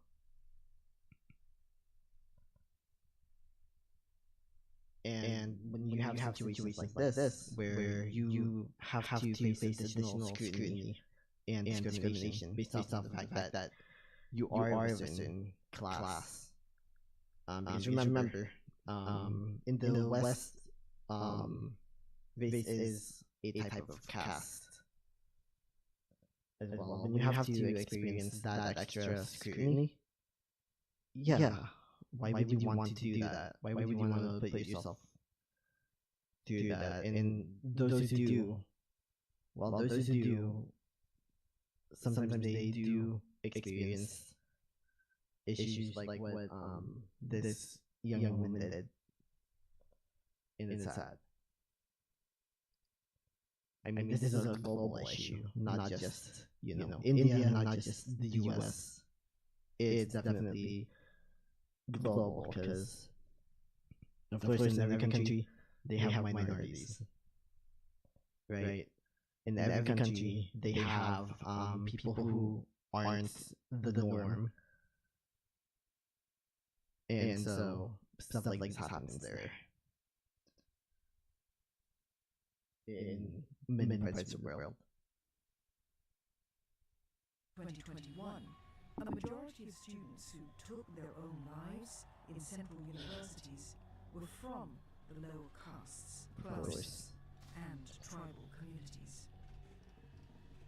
There are definitely some students who are more vulnerable to ending their life by suicide, specifically students coming from economically marginalized backgrounds. Yes. Because the more marginalized a child's identity is, the more pressure the child has on its shoulders, and the lesser access to resources the child has to even elevate some of the pressures that they might be going through. Oh yeah. There have been many reports of caste-based discrimination and bullying on campus. I mean, even though I'm Filipino and thus part of a group that is considered to have, higher median incomes, like household incomes and like, I've always been either middle income at like our family's best or low income. And very much like working class, obviously.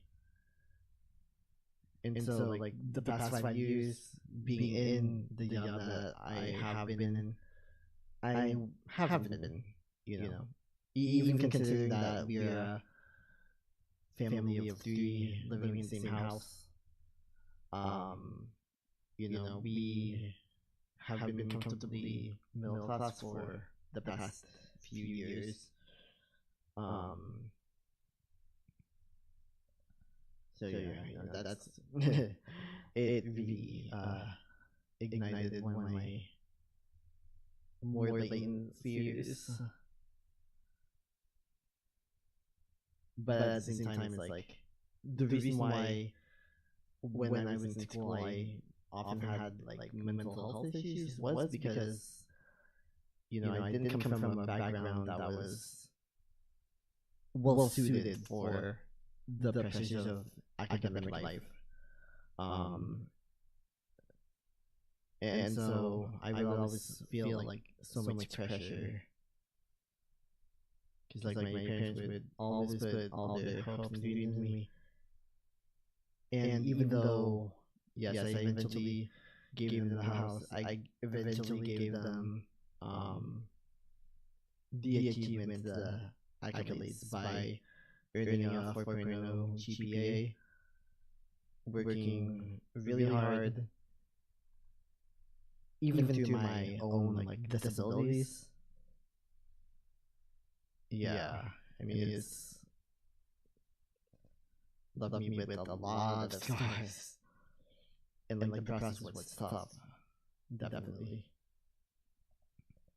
And so I can definitely empathize with the situations that they're talking about when it comes to like minority stress and the like. And this is why I wanted to stream as well, because I was like, not only am I of like the backgrounds that I discussed like during the beginning of the stream, queer, autistic, non-binary, chronically ill, and Filipino. The reality is that even within those spheres, I have a pretty unique outlook because I have a pretty unique existence within them. Like I am like working class to my core. Even though part of my childhood I did grow up middle class. During like the years that mattered, which is of course like middle school, high school. We were downright working class. We could barely make ends meet. There were so many fights and arguments that my parents would have. They still have that sort of dynamic, but that's besides the point. So much of like the stress would just be because of money. And honestly, I wish I could like go back in time, give that kid a big hug and tell him it's gonna be okay. So I would just get bullied every day because like my shoes were Skechers because that's what we could afford.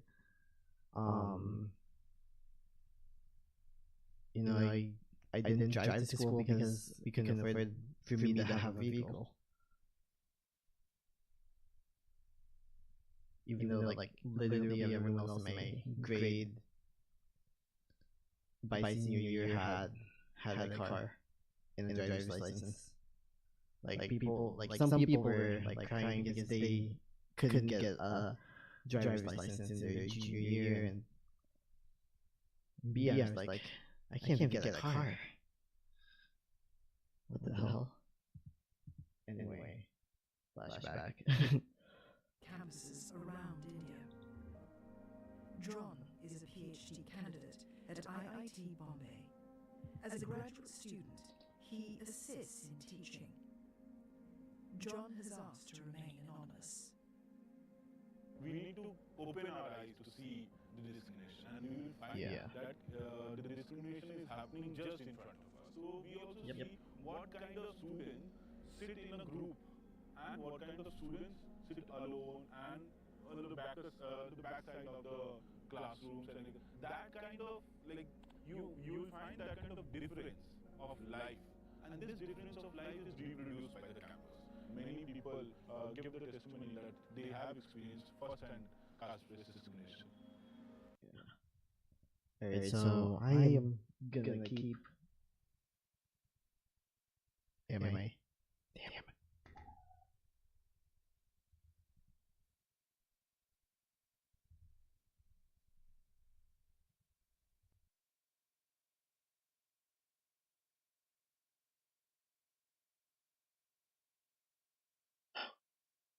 Hello? Okay, so yeah, I'm turning on my mic or my headset because this sounds like a webcam. Anyway, I'm gonna be cleaning up this section. But I'm gonna listen to the rest of the video because I am mostly an audio-based learner. IIT Bombay had previously rejected claims of caste-based discrimination. But what makes caste-based bullying common? In Indian universities, there is what is known as a reservation policy, a form of affirmative action. A certain number of seats are set aside for marginalized groups and lower castes. That is to ensure the entry of people from these sections who were not there 50 years back or 60 years back. The fact that India is even more advanced on this than the US. Just saying. But this may have left some upper caste students feeling resentful. In an environment where top university spaces are hyper-competitive, the reservation system further reduces available seats. The complaint that quota system is creating distress is a complaint made by people who come from communities which call themselves upper caste. The upper caste feels distressed because it sees that well everything belongs to it, and now there are different claimants. Like sometimes caste-based discrimination is like calling someone by a name, but on other times it can also Testing. cope up. Okay. So actually you shouldn't be there. It's because this policy exists that you've somehow landed up in a place that you were not fit for anyway. The issue syndrome of the Supreme Court. Earlier this year, India's top judicial body had asked the University Grants Commission to provide data around caste-based bullying cases across central, state and private universities. Meanwhile, student deaths have raised concerns about mental health support on campus. About 10 years ago, the rising cases of suicides in IITs was raised in Parliament. It prompted the then Ministry of Human Resource and Development to convene a task force to look into the matter. Dr. Lakshmi Vijayakumar was part of the group. She had also helped draft the first National Suicide Prevention Strategy. Mental health support for students in higher institutes is not adequate in India at all. every institute should have a specific mental health support plan. It should be multi-stakeholder. It should have students, staff, and administrators. In India, every year we lose 1,74,000 people to suicide. We have a national suicide prevention strategy which has been formulated in 2022, but it has not been implemented, which is a sad story. As for Amruta, after her passing, NLU Delhi closed the school for 2 days as an act of condolence. But before the month was out, another student would take his own life. The response since then also has been very typical of administrations everywhere, which was to just basically they shut down the college and please avail the counseling facilities available on campus. But definitely no actual other changes happening on the campus. What will it take for things to change for Indian students?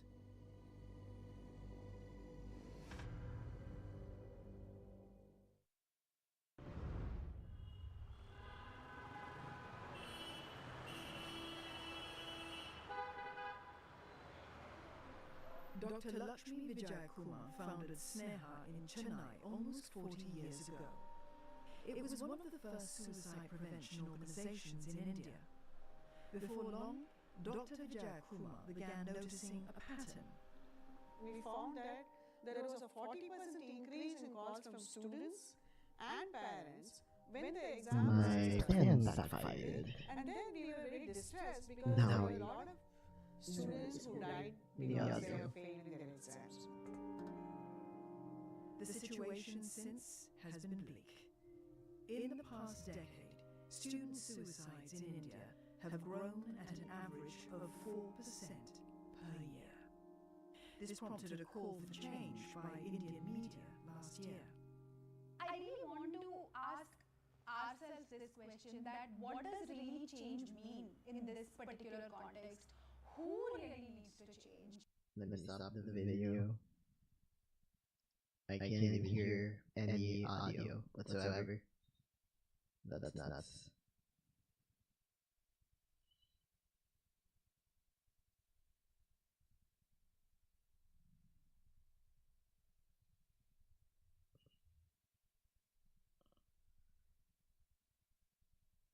Wow.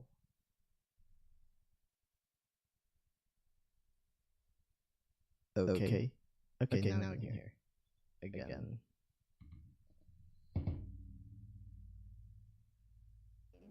Is it the parents that needs to change? Is it the government policies that need to change? Is it the coaching classes that needs to change? Is it the institute that needs to change as well?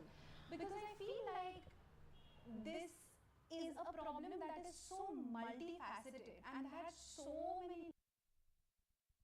I'll be right back in a moment. Let me take off my headset.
Alright, so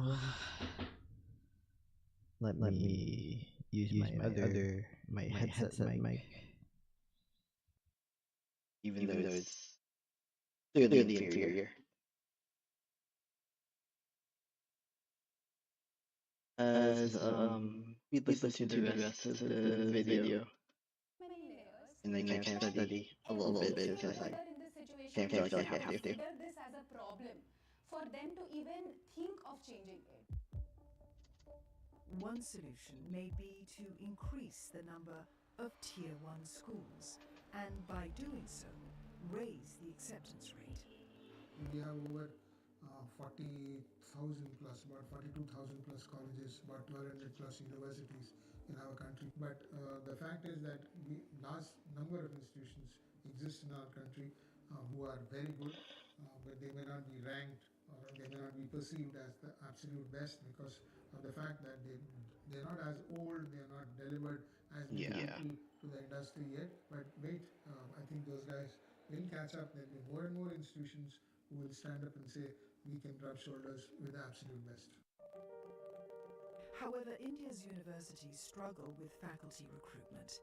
In a recent parliamentary report, elite institutions face an acute professor shortage, some with more than 50% vacancies.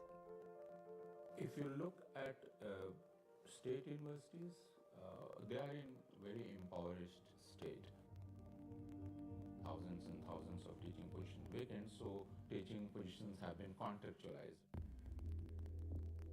As a result, there is an issue of teaching quality. In 2019, the IIT Council, the Institute's own governing body, found that more than half of its professors did not put in enough effort on research and teaching. In last 10 years, most of the central universities have been packed teachers who just cannot teach. They're incompetent, they're inefficient, they're not trained in their disciplines. To solve this, IIT would adopt a tenure track for professors. New academic staff were put on a 5-year probationary period. Tenure would be offered based on performance. The probationary period had previously been 1 year. Several other universities would follow this practice. UGC is trying its best to check the quality. They should go to check the teachers. Teachers are underpaid. So teachers should be given proper facilities. Their talent should be respected. So the teachers should be well paid, well selected on the basis of talent. There were also calls to improve mental health awareness and support on campus. In 2022, the University Grants Commission issued guidelines to all central and state universities to promote mental health and student well-being. For one, all higher educational institutes are required to have a student services center to address stress and emotional needs. But the UGC acknowledged the shortage of mental health professionals in India. So there is one counselor for now more than 8,000 students. When I was a student, there were around 8,000, I think. Having more counselors is definitely helpful, but it's not going to eradicate mental health problems in a child, because mental health concerns that a student opting for higher education is going through is not necessarily going through because they don't have the capacity to deal with certain emotions. It's also because structurally they are in a position in a world that expects so much of them, where they cannot understand how to navigate this space as well. The UGC's guidelines came out of India's move to overhaul its education sector. Outlined in 2020's National Education Policy, or NEP. The NEP included goals like more equitable education, improving teaching quality, and focusing on holistic and multidisciplinary learning. Now there is no barrier like STEAMs that child can select the subject according to the choice. Can go for more science subjects or be with music and be with languages and whatever you like. So it is a good thing that the basic talent of child will not be killed. NEP, I think, is one of the most transformational policies which the government of India has brought in. Starting from primary education to the absolute higher education, everything, every aspect of that has been looked at. And it is not that it is cast in stone, there are many reviews which are happening and they are upgrading it constantly. It brings in so much of opportunities for the student. It brings in so many opportunities for institutions to deliver better quality, better with greater amount of flexibility. It lacks direction, and it's not written in a policy, in the language of a policy document. You will find the word quality being mentioned more than 50 times or even more in the document. But what constitutes quality? How do you ensure quality? When you say autonomy, what does autonomy mean? One stated aim of the NEP is to change the exam-focused culture and eliminate the need for coaching. It proposes to do so with regular assessments, rather than the current system of one major final exam.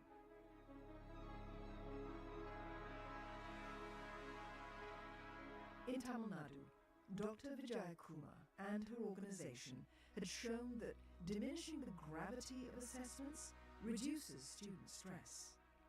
20 years ago, they petitioned the state government to give students a do-over on their exams. See, it's not fair for a young person who has failed in one or two subjects by a few marks to lose an entire academic year and be the butt of ridicule and be stigmatized by people around. Give them a hope, have another exam a month later or 2 months later so that they catch up. Because anyway, the school starts after a gap of 3 months. In 2004, Tamil Nadu allowed Class 10 and 12 students to retake their exams. And since then, Tamil Nadu's exam failure suicides have reportedly dropped by 70%.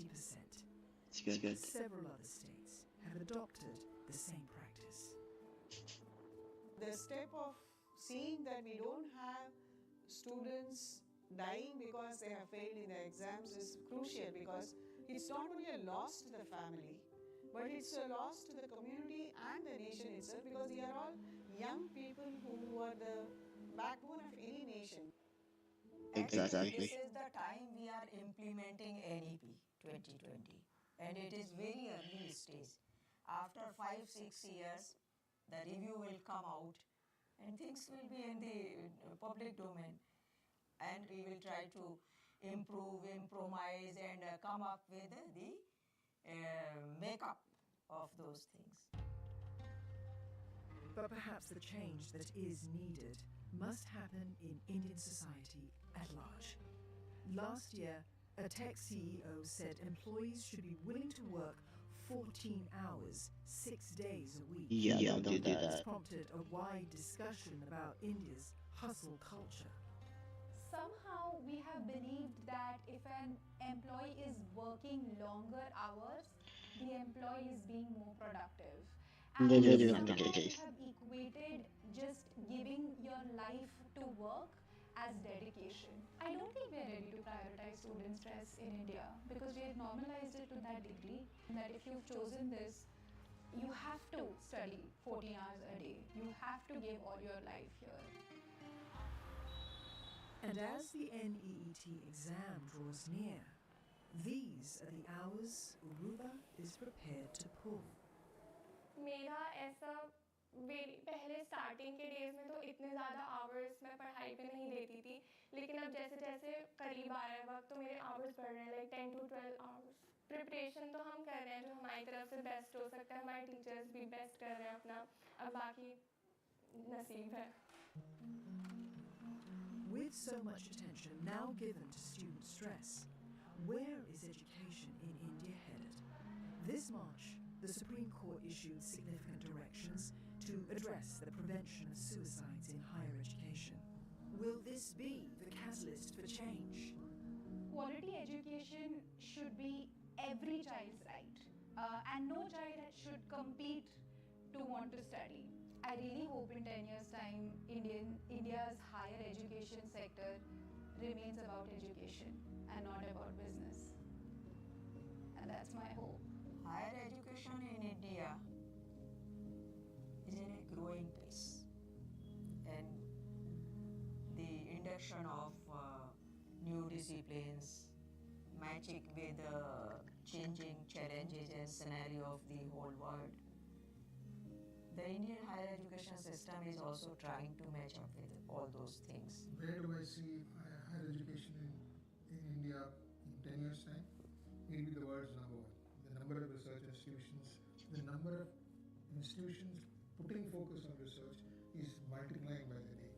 So every which way I look at it, both in terms of quality, quantity, the depth, the width of the higher education system is going to be the best in the world.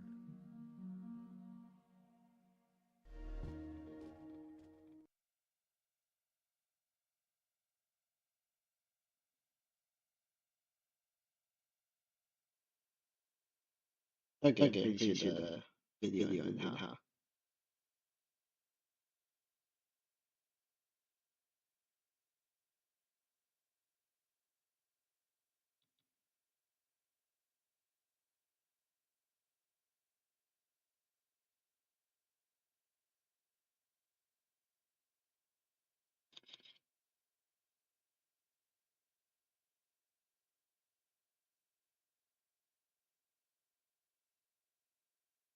Okay, so count variables are, well, they cannot be negative.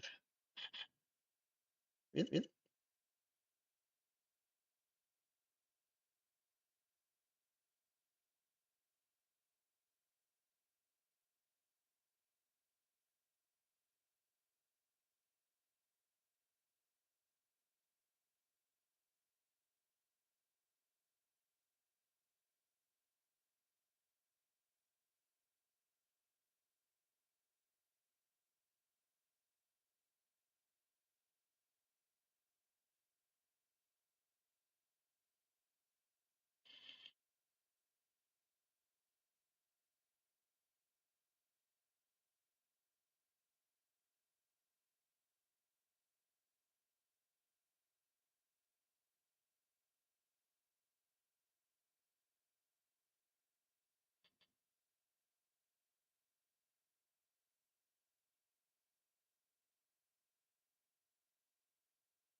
Okay.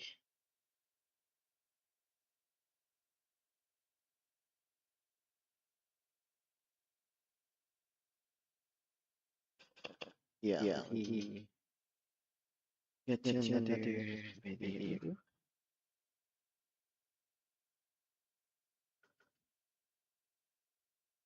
You don't need a what's the history need upper middle class. Oof. That's giving me why are like old lines videos showing up on my algorithm? Digital lag in Japan, Malaysia's education reform. I do want to study more history. I love learning about the historical context. Contrary to popular belief, you do not need a degree to study history. And in today's video, I'm going to be sharing my four-step process to becoming a historian. Now, a little bit of context. My name is Kaylin. I'm a fifth year PhD candidate in history and African American studies at Yale University. I study legal history and have been studying history formally at university for many, many years. And although Am there I are saying some in this? the academy who believe that you cannot be a proper historian unless you have the academic training, I argue that's a quite exclusionary perspective, It and is. that especially in this political climate, we need more people that are interested in and are studying history in order to inform ourselves and the people Yep. around us. So this video is very near and dear to my heart, and I want you to feel empowered to study history whether you have had formal training or you have not. I want you to feel like you can study and discuss history with your peers regardless of if you have gone and received a degree in that subject matter. I'm also going to share a couple of resources for programs that you can look up if you want more formal education, but don't necessarily have the means or the circumstances to make a formal degree or a formal full-time program work for you. I am a big advocate for mature and non-traditional students, so regardless of your age, your background, your training up until this point, I personally believe that you can and should study history. So without further ado, we're going to go ahead and jump straight into it with the first stage in your history journey, which is what I'm calling the gateway. The gateway can be basically anything that introduces you to topics in history. This can be popular media, so this includes YouTube videos, documentaries, historical fiction, period dramas. I personally found my way into a love of history by watching documentaries. I have a very vivid Same. memory of being a kid going to an IMAX theater with my mom to go see the Ken Burns Lewis and Clark documentary. I personally love Ken Burns. You know, he is a tiny bit controversial, but Yep. ultimately I find that his documentaries are very well balanced, incredibly well researched, and he brings in a load of historians and scholars that I truly respect. The Lewis and Clark documentary that I watched as a kid was that kind of gateway into an interest in history, because history is storytelling. Historians have this process of going and looking at primary source documents, so that's documents and artifacts from the time that they're studying, and being able to craft a story around it. Now, a common misconception about historians is that we look at primary sources and we cherry pick and we manipulate it. But as you'll find throughout this Mhm. video, there are processes that professional historians go through in order to learn how to look at these primary sources. And so I think it's really important to develop a just general interest in the storytelling of history at the very beginning, because that is the most accessible point for the general public. We all have access to things like Yes. Yes. YouTube, we have access to things like popular social media, but we can also Yep. watch things like films as a way to begin developing an interest in a time period or a subject. For example, if you're somebody that watches period dramas like Pride and Prejudice, then you may start having questions about the costuming and whether or not that costuming is accurate to the time period. You may ask questions about how it is that those buildings were created. You may also have questions about the economics and the wealth that is accrued by aristocratic members of that film, such as Mr. Darcy, because Mr. Darcy, although he is a fictional character, is a stand-in for discussing the wealth accrued and the behaviors of the upper class in Georgian era England. It's just a nice introduction and a way to begin asking questions about history and developing it out of your own interest. That's what leads me to part two, or stage two, which is the question. The thing that's going to take you from step one to step two is having those questions. By interacting critically with the media that you are consuming, whether that's historical fiction or it's documentary, you begin asking questions about the subjects that are selected and perhaps who is not selected. For example, you may have questions about people within period dramas that are not shown. And this is what leads to an interest in studies of social history. I personally love social and legal history. And social history is essentially a study of people and how it is that they interact with one another and how it is that they impact the actions of others and what their day-to-day life might look like. Now, there are various strains of social history, but my personal favorite is just looking at how people lived their day-to-day lives, how they interacted with one another, how they communicated, what they ate, what their environment was like, what might they have seen, what might they have experienced in their lifetime. Those are the questions that I had. Whether you're watching a documentary from someone like Ken Burns with PBS Station, or you are watching something on The question that I want you to begin asking is why it is that they had selected certain subjects, so certain people to highlight. I also recommend going a step further and actually looking up the scholars that they cite or the source material that they mention. For example, many people will watch a documentary or watch a film about the founding of the United States, but will never actually read the Declaration of Independence. So this is your history study journey, is to begin questioning and using that inquisitive intuition to begin doing a little bit of digging. This might also be the stage in which you start picking up historical books, and this includes historical nonfiction. My personal gateway into reading historical nonfiction was actually reading a lot of biographies back when I was in community college and was beginning to develop an interest in history. I actually picked up Thomas Jefferson and Sally Hemings, An American Controversy by Annette Gordon Reed. And this book was actually why I ended up going into African American studies when I transferred to university. It was because of the way that Gordon Reed highlights the experiences of Sally Hemings and the Hemings family overall, and provided a lot of context to the legal backdrop of the time period, that I began wanting to know more about the experiences of Black women in early America. And this is what I encourage you to do, is looking for biographies and other types of historical nonfiction material that you can begin reaching for and digging further into. The reason this is important is because it's going to begin offering you recommendations and citations for further inquiry. And that is what leads us to stage 3, which is the student. When you start reading historical nonfiction, you're going to be introduced to a series of citations, whether that is a footnote, endnotes, or the index. Every historian that has published historical nonfiction must cite their sources, whether that's a primary source from the time period itself or it's secondary literature from other historians. And this is what you learn when you first become a student at university studying history, is you begin to understand the difference between primary and secondary literature. So I'm just going to quickly break it down for you because I think it's important to highlight. A primary source is anything from the time period. We've discussed this already. This includes documents, it also includes oral testimony, it can also include things like photographs and artworks. However, historians primarily deal with documentary sources. And what's important about primary sources is it gives us a bit of a mirror into the time period itself. However, when you are a student, you begin to actually question the primary sources themselves. And you begin to recognize that even newspapers, personal papers, whatever it may be, posit a particular kind of bias. And so you want to begin asking questions about what that document was intended for, who was intended to read it, and was the original writer potentially aware that that document may be read years after their death.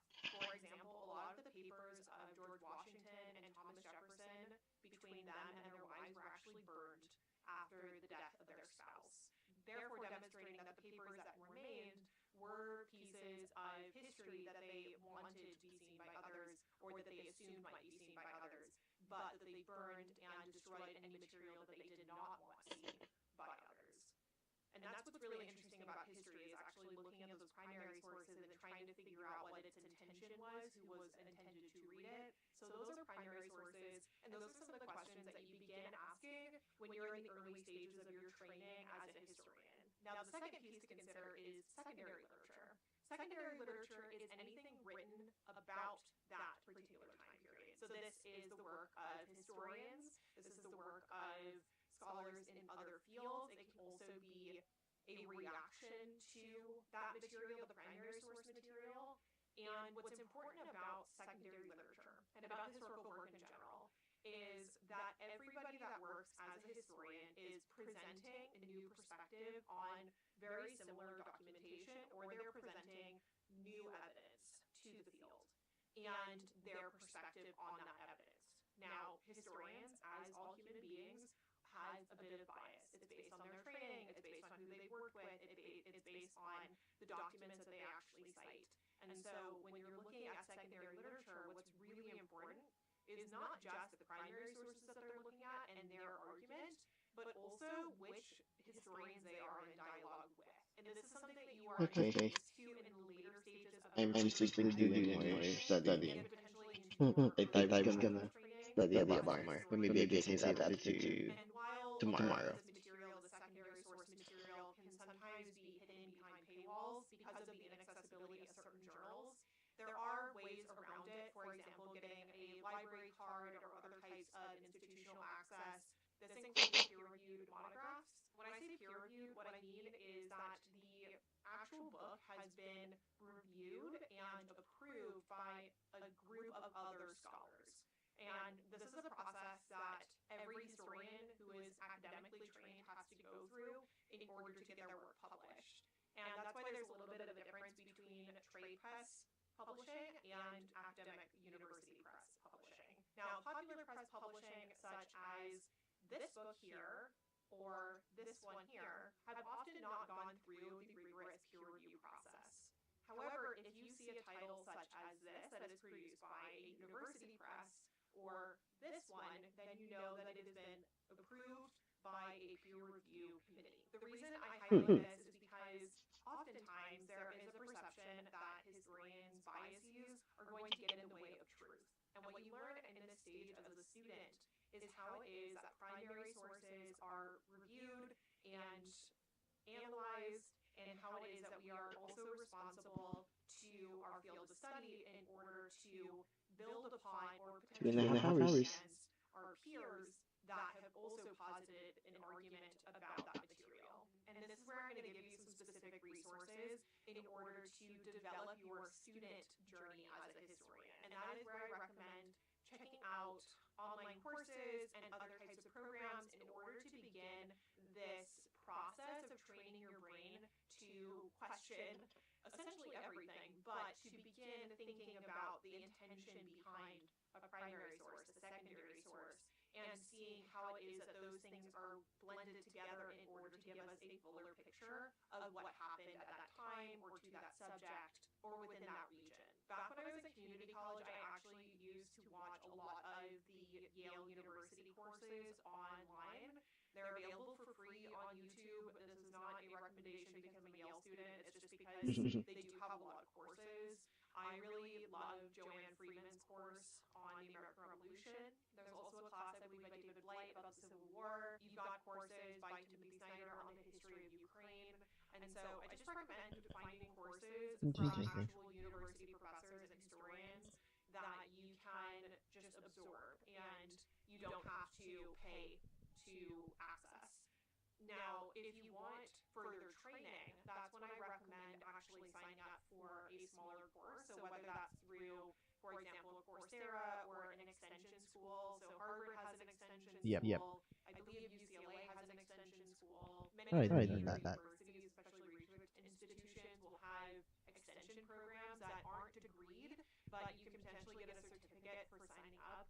Now, the only challenge with that is that it's not terribly accessible in terms of that you have to pay a fee in order to participate, but it's something to consider if you want to take it seriously. Yeah, they can be expensive. A scholar who's going to check your work and offer feedback and be able to converse with you about your interests. Another option is to also check out summer programs. There are summer programs.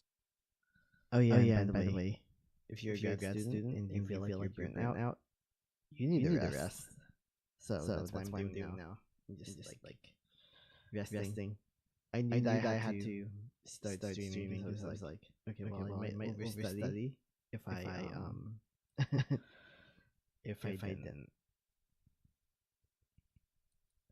And while I'm able to cram very well, in fact, I made a 98 in the recent test in my final exam for one of my classes after cramming. It's not the best thing to do. So yeah. But yeah, I was actually looking at extension schools as like a possibility for grad school.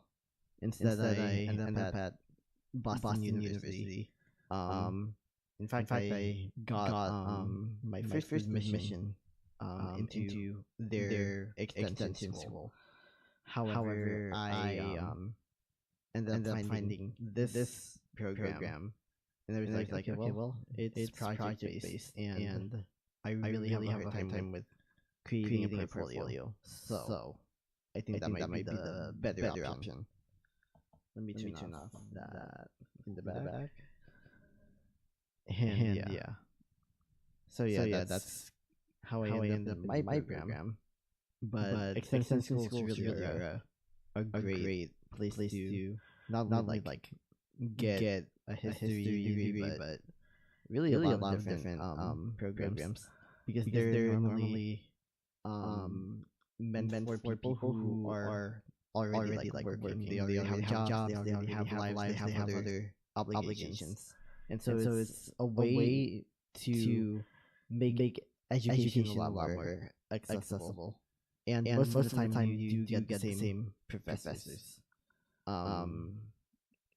teaching at those schools as you would in the normal programs. It's just that the hours are a little bit different.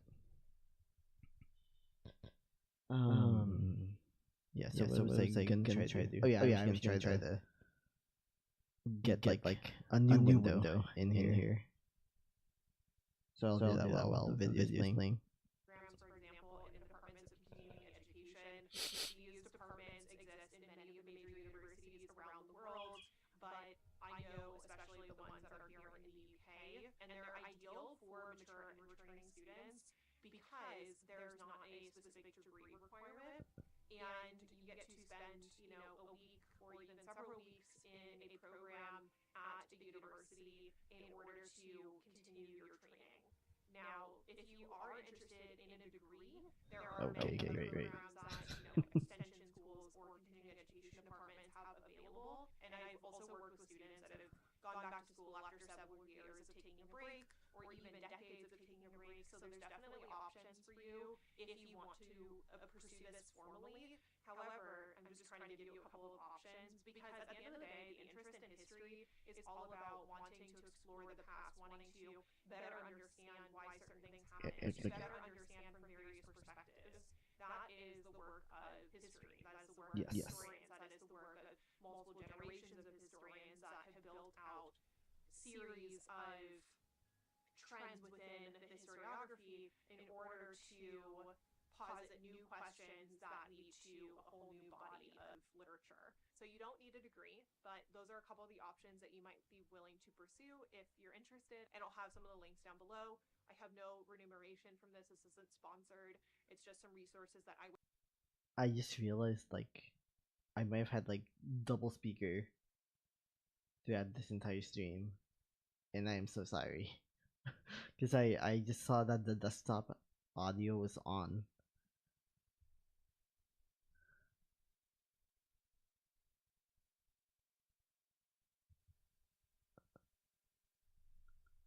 Yeah.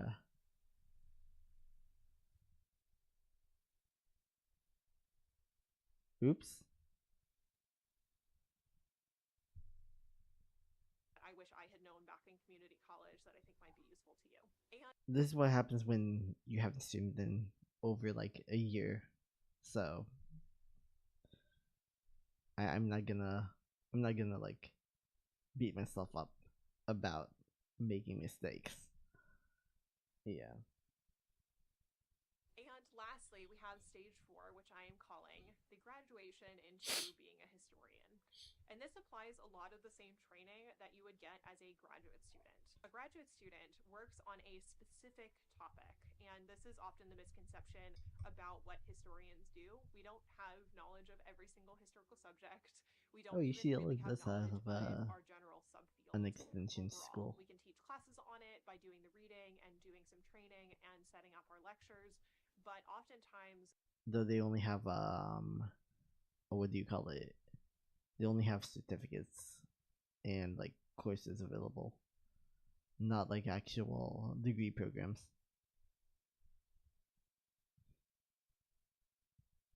So it's not like entirely accessible, unlike the Harvard Extension School. The Boston University Metropolitan College, that's my university's extension school. they do have entirely online programs if you wanted to go that route, and so it's a lot more accessible.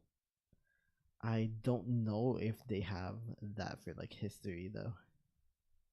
I do know that Harvard Extension School, they do have a pretty well-known MLS program in history, so that's like a master of something.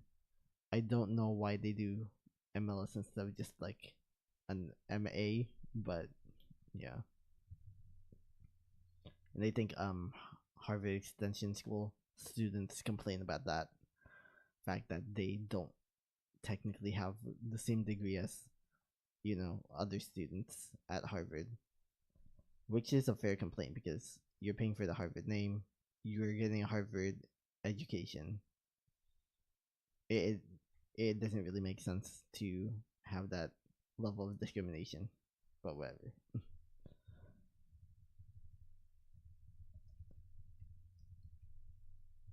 And hey, maybe I can change my window capture.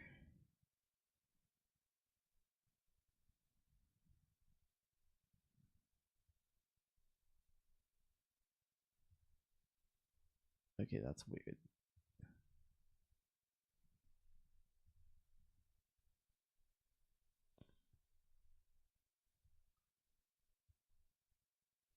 Oh, come on.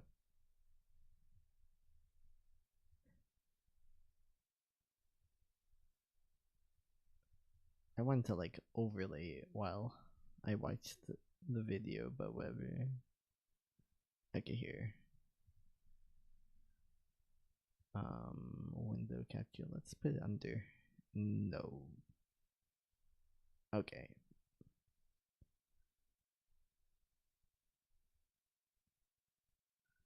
There we go. Okay. We are specialists, and we're specialists in a very specific topic, and that's where our questions just get further Master and of further Liberal narrowed. Arts, not Now, MLS, personally, MLA. I study matrilineal descent Like and the MLA law of format. slavery I don't in know the why they early would modern need English that. Atlantic.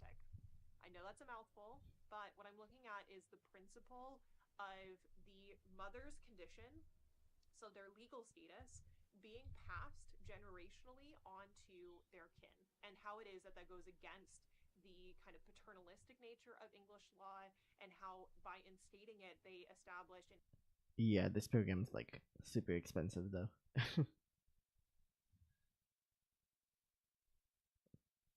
Yeah, $3,000 per course. Whoa. No, thank you. Like that would be the main barrier for me, because my current program, 25K entire thing. So this being like 300 per course, that's like a grand total of like what's 36K at least, at the very least. No, because like, you know, if you know math,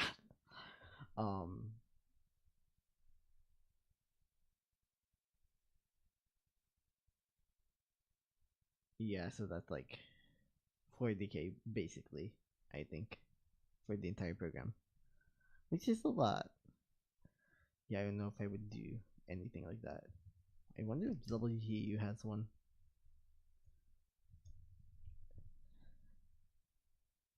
No, they wouldn't. But they do have social studies education, which kind of.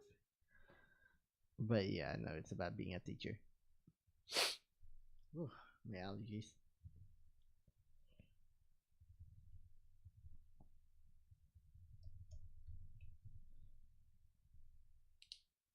Oh, so there are schools that offer this.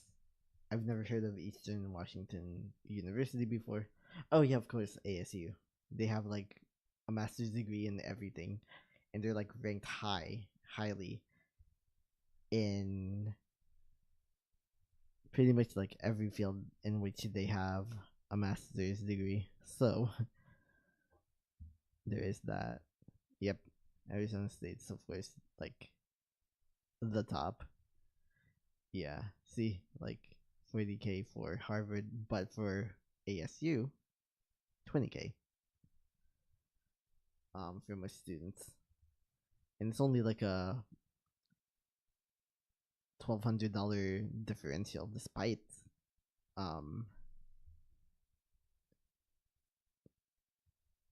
yeah, despite for like in-state versus out of state,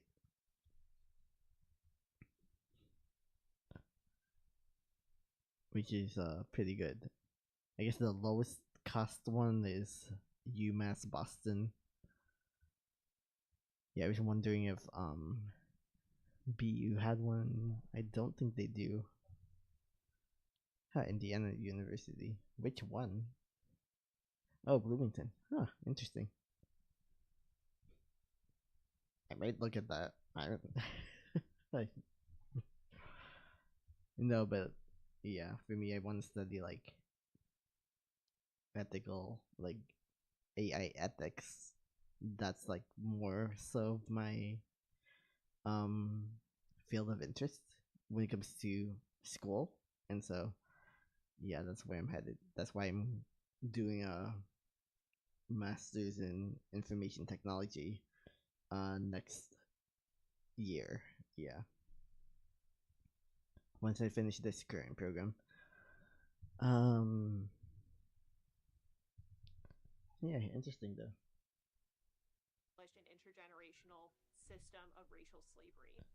And what I'm looking at is the origin. So where does this matrilineal descent concept come from? It is very gendered, but I'm also looking at the kind of generational component and the relationship between parents and their children. And so as you get into this fourth stage, you begin specializing and you begin looking at a very specific topic and a specific research question. And in order to answer those questions, you have to use archival material. So that is using documentary sources. I mean, I think the funny thing is that like I'm currently doing a like one of my classes that started today what is in basically like research methodology, and it's probably gonna be the hardest one. Maybe the other class I'm taking is in ethics, basically like ethical AI, and then the last one is like part of my capstone project for the program, which is so yeah, like this is like what I wanted to study for. So I'm nervous, but I'm also pretty excited about the material because I'm like, this is exactly what I wanted to do this program for, these courses.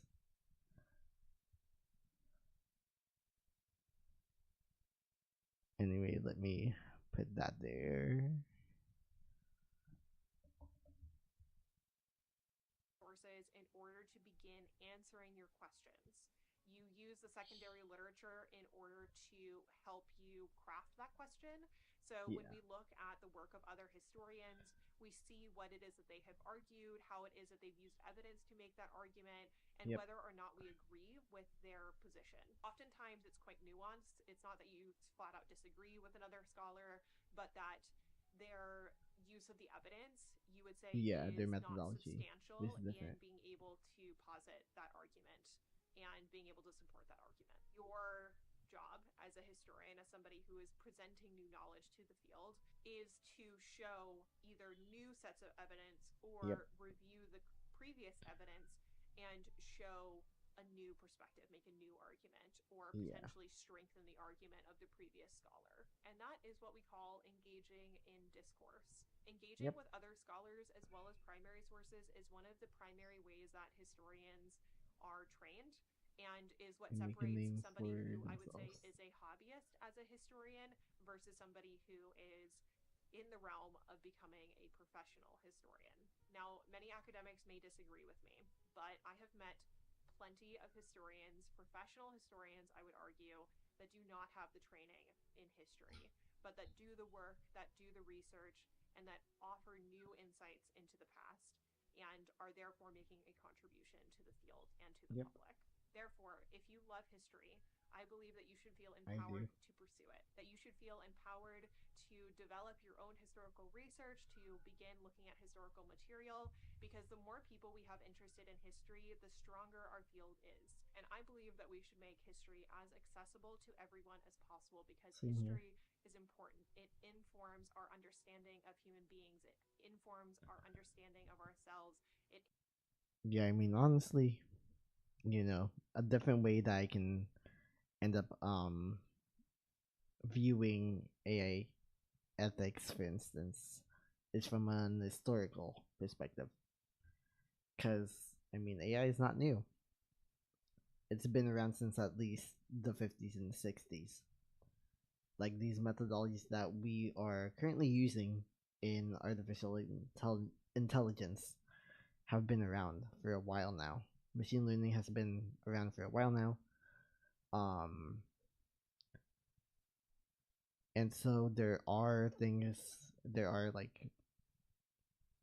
is at least some evidence of like the ways that we have conducted ourselves with emerging technologies, right? Whether you're looking at the television, whether you're looking at radio, telegram, etc. Emerging technologies are not exactly new to the scope of like what you're able to do in this world, what you're able to do with certain like technologies, right? Because technology is ever changing, and it's more important than ever to understand how that change can be managed and done so ethically. So yeah, maybe I will add like an historical perspective to some degree. I don't even start that program. I don't start that program until next year, so I got plenty of time to do like literature reviews and stuff like that. It informs our and write my experiences thesis, of course. government systems, and also allows us to recognize patterns of human behavior, whether that's at the governmental level or the personal level. History is a very human pursuit of the truth, and I hope that you pursue it as well. Thank you so much for watching. I hope that you enjoyed this video and that you check out the resources down below. And if there's any further resources that you recommend, especially for those of you that are mature and returning students or historians that are working in the public sphere, I would love to see your recommendations in the comments. Thank you all so much for watching, and I'll see you all very soon. Thanks, friends.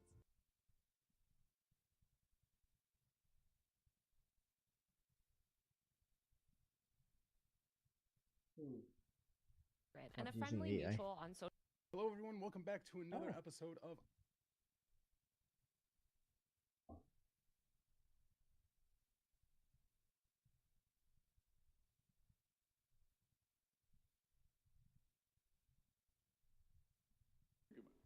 What is this? What are they doing? Sridhar, computer teacher, Qaid Millat Memorial Higher Secondary School, Kawai. Teacher of Technology Excellence Award.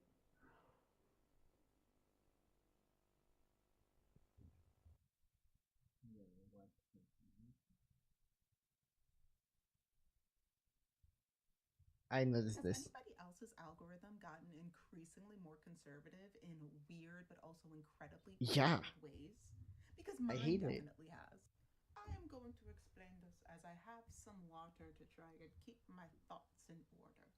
So I first started noticing this shortly after I was one of those people that deleted TikTok.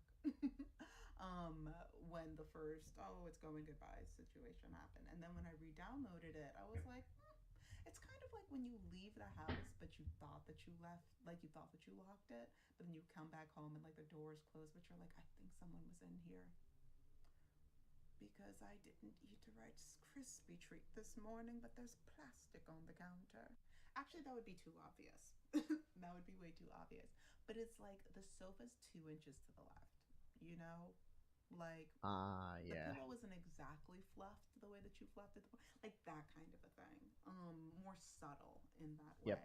And I feel like that happened with my TikTok algorithm, and it's happening with a couple other algorithms also. Even my that I algorithm, didn't my necessarily delete However, And I'm with just my like, algorithm, but it just in made a me like wicked fight these people. conservative way. So I'm gonna give some examples. I to make literally this a get little in bit more like specific. internet So, for arguments. example, I can't remember exactly Another when reason this why started, but I need to like really do a ramped up a master's couple degree weeks program ago because I to was the like, point where I'm it wasting was my time so here, ain't I? obvious to me. I was getting a lot of like MAGA kind Maga, of maga, maga. content, and I was like, Yeah, oh, exactly.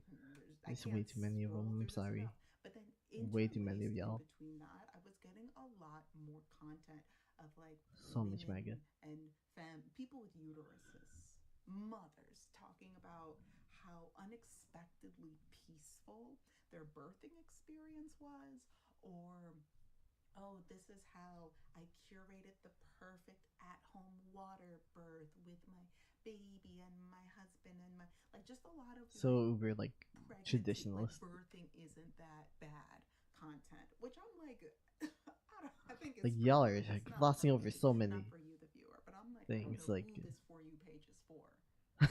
But it's not this lady with two no. thumbs. So then I would scroll away from those things and like click the uninterested, and then I stopped getting those. But I did start getting some like grifters that were showing up. But I Yeah, think selling that a the new course. algorithm forgot that I was already able to like identify some of those people, and I'm like, oh no, like I've already blocked you. I don't know why I'm seeing you. Let me just reblock you. Which also the fact that I had to reblock some people was Yeah, why, right? quite telling. But then I started to get like, and I love cute baby videos. Listen, I love a cute baby. Somebody else's Yeah, of cute course. baby. Love a cute baby. So I started getting more of those like I like cute babies enough. But I also like was I getting like wouldn't want to have one, but pipelines to enter yeah. the alt-right, right? Like the hyper conservative. Let me like play solitaire. And so one oh, of I them mean is fun that like it's like the breeding content, but then there's also this other pipeline breeding. that's more health organized, health based. And I love healthy eating, that kind of a thing. So if I see something that has very interesting content within that, breeding I'll content. grab onto it. It's like, oh, I love can't. that recipe. Oh, that's great for digestion, all of that.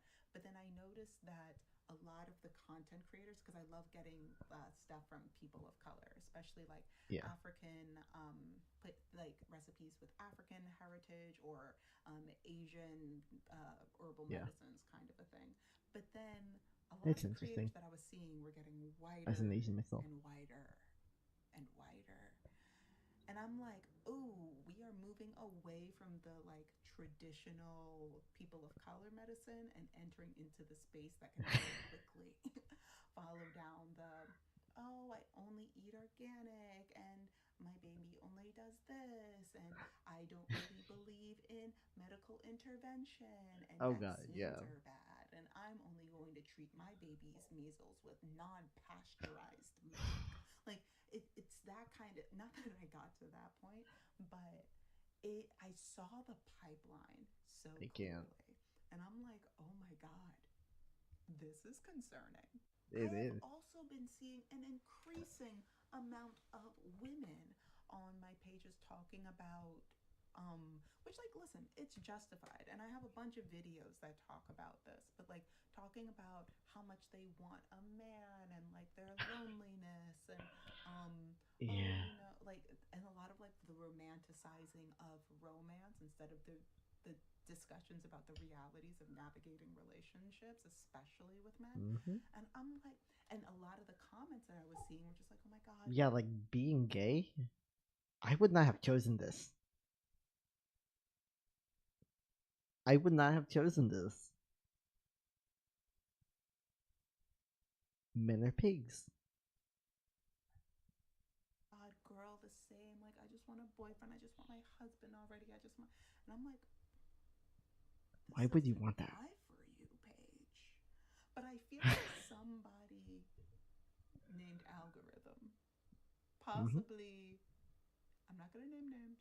But people in power that are involved in technology that have short, weird first and last names are trying to force feed me content. Yeah.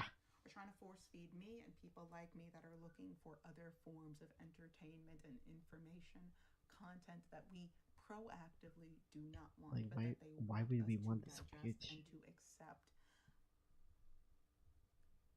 And I'm just not having it. And so I No. just want to Don't. create the space Don't for take us that. to really take inventory of the content that we are watching and of the information that we are consuming and notice changes Like, in let's the pattern. not I love claim a pattern. any of that. Love a pattern. So, car outside. So when something shifts in the pattern, I go, wait a minute. Oh, come on. Somebody's been Fine. in my house. And so, Try again. fuzzy. Sorry, my ADHD is off the rails right now. Mine always is.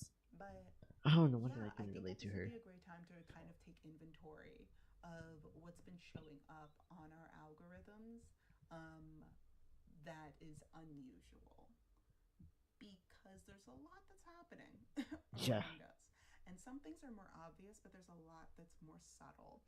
And it's the subtle things that I think we need to be the most concerned with because that's the stuff that, like, if you break your leg, then you just break your leg. It's like, ow, I know that I broke my femur. Somebody bring me to the hospital. This is an immediate thing. But if you are slowly getting fed like a milligram of arsenic every day, if something is slowly I would also make entering that your characterization. bloodstream drop by drop, that's going to be a whole lot harder to purge from the system, to heal from the system.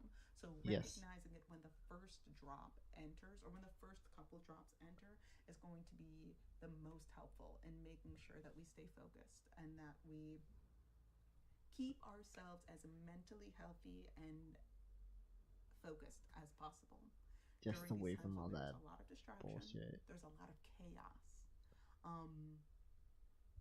There's a lot of anxiety. And there's a lot of bombardment within the information and entertainment space.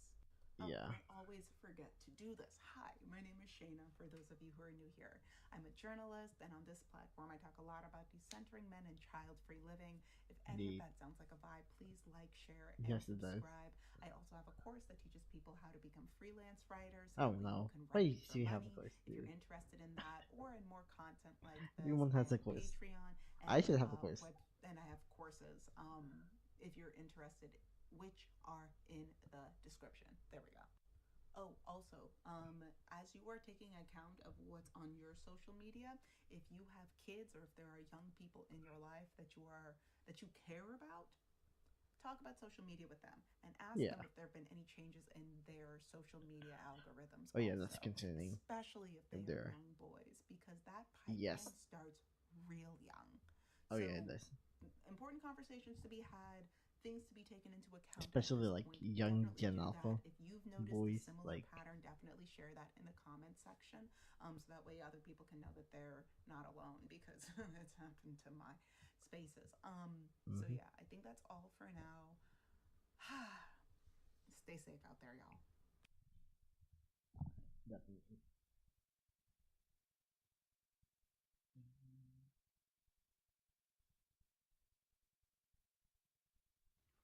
Hey, today I just want to talk about Same. how I'm fed up with today's society. Like, everything runs on dang. Has anybody else? Hey, today I just want to talk about how I'm fed up with I forget today's society. I forget that I need to like everything people's videos. Money and if I agree. I mean, we can't really avoid it. It's part of this culture that's ingrained into our minds at birth. The moment you came out of your mother's womb, you're exposed Everything is to this money. world that you're known to be quite pleasant at the start, right? You're with your mother. What am I Everything doing? feels very small and tiny. Yikes. The world feels like a very small place. As you grow older, you slowly encounter many different types of people around you. And I feel like the way we are raised matters a lot in our society. And I'll talk more on the money and capitalism part in a bit. But first, I just want to talk about how does a massive cultural as well as a wealth gap in many countries. I literally have I feel like an Adobe subscription. Why am I seeing this? Capitalist society, there needs to be the upper class. See, everything really is and money. the lower class for it to function well, because there always needs to be an exploited class as well as oligarchs, right? The exploited working class, you could say, are typically, the people that are just not really top management people, not the CEOs. So I would say that's like the majority of folks, unfortunately, and Yeah. it's unfortunate a lot of us tend to get underpaid. Yep. I'm sure you experienced Damn right. some companies that might not have paid you as much as you should have, and that is simply due to the structuralism of a capitalist society, and that's how it's designed. And I feel like a lot of people are social conditioned at birth to just work and consume, which covered in my previous video. Pretty much, we go to work, and when we get home, we just want to unwind, so we consume lots of media.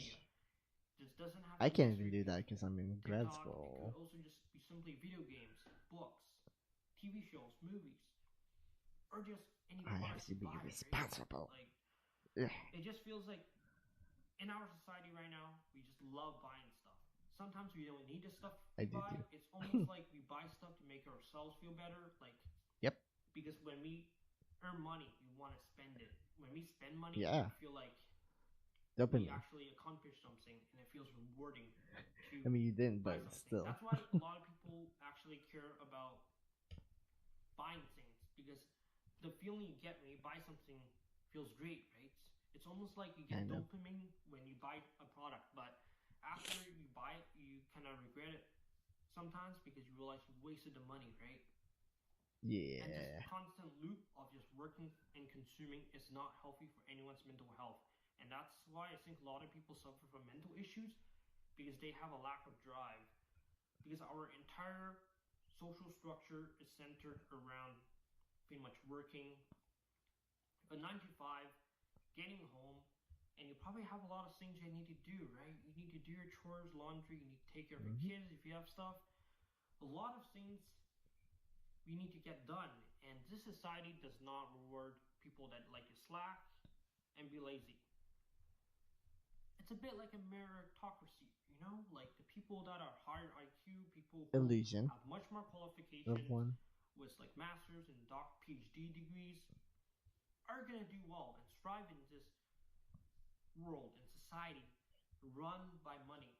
And people that are suffering from maybe mental health illness, they may have a lot of debuffs like ADHD, OCD, bipolar. They're going to struggle. And I feel like there's not enough almost all of that is me. Programs to help them. A lot of people just simply say, just take the happy pill and everything will be all right. But it's not as easy as it seems. Damn.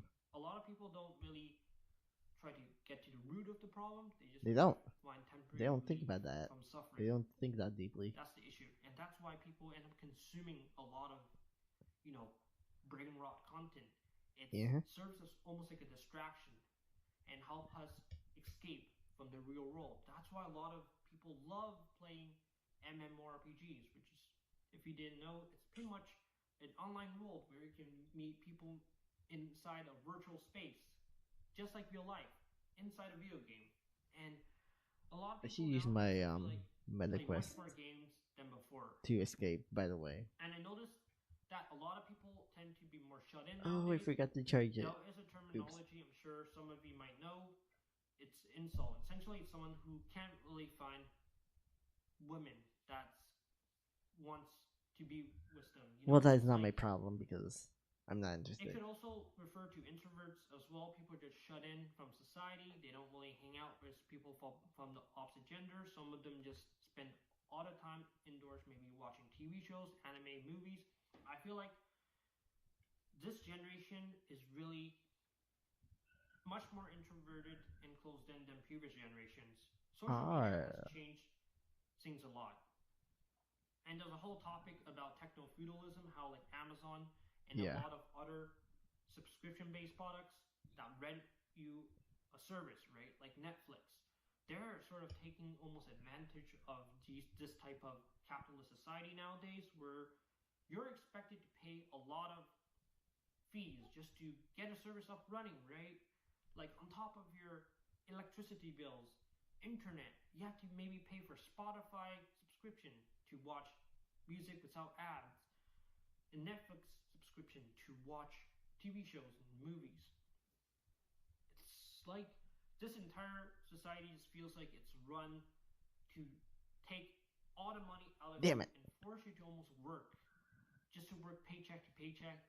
And if you don't work hard enough, your life is going to be absolutely miserable. Unless you can be the 1% of folks that We love ain't. Elon Musk, right? I'm It just not. feels like a lot of people also tend to look at everything as commodities, right? Commodities are pretty much raw materials, products that you buy.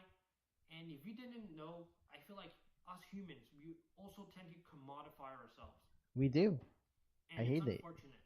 And I'm not talking about people that do OnlyFans or adult content, for money and No. sell their bodies for money. I'm talking more about Like, people think pretty they're much so much better. almost But, like, representing themselves in a way that has some sort of market value. It's like each of us have our own like self you see worth and a yourself tangible as a value. commodity. That's how. And you could think of this as like, let's say you're applying for a job, right? You have your specific set of qualifications, skills, credentials, like maybe you got a master's degree in like psychology. That is gonna Wait.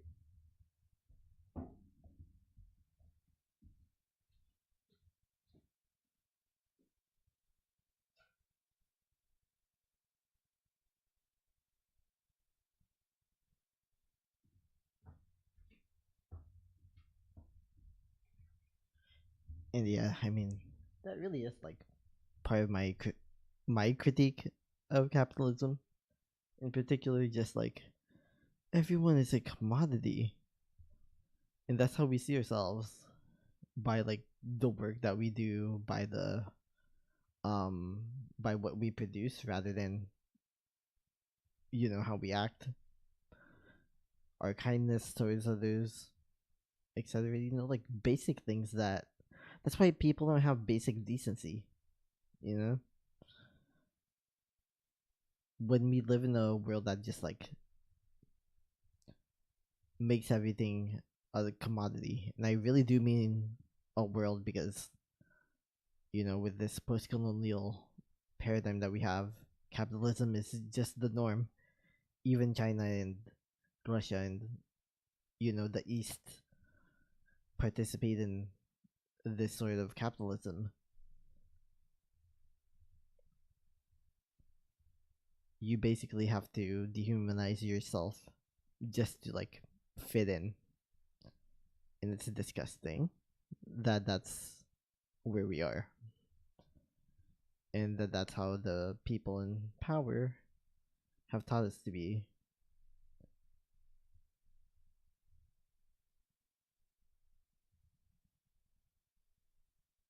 That's why things like class consciousness are important. They're important things for us to aspire to.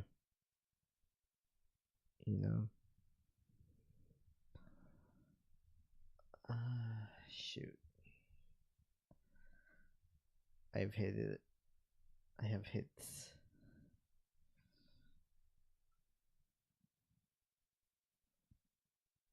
A roadblock once again. Come on.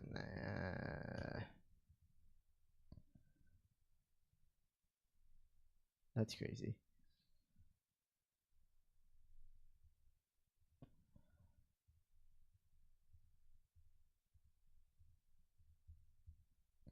I'm just gonna keep doing this same thing. Okay, wait. increase your net worth ultimately. Yes. And you could think that Hate in networking. a capitalist society that it's great. People who tend to put in more work, right, are gonna get better jobs. Like if you get a master's degree, you're gonna outcompete someone with maybe just a bachelor's. But you know what? I spoke to many folks. It seems like a lot of young folks are getting kind of screwed. People are graduating universities with bachelor's degrees, master's degrees, but they're still working like borderline minimum wage. I know someone who works as a pharmacy assistant. They graduated with pretty much a science degree. And yeah, it's unfortunate how like some people just don't end up getting jobs they want in this type of society that's run by money. Because ultimately, a lot of Like, companies I want to want be to an cut artist. costs, I cut their can't be workforce, one and in hire this society. people that are very senior almost and pay them pretty much minimum wage. And a lot of junior and entry level positions want you to have at least 3 or 4 years experience, which makes no absolute sense because it's entry level. It's designed for someone to get their foot into the door. It seems like connections matters a lot. That's why I don't like the idea of nepotism. A lot of companies do internal hiring.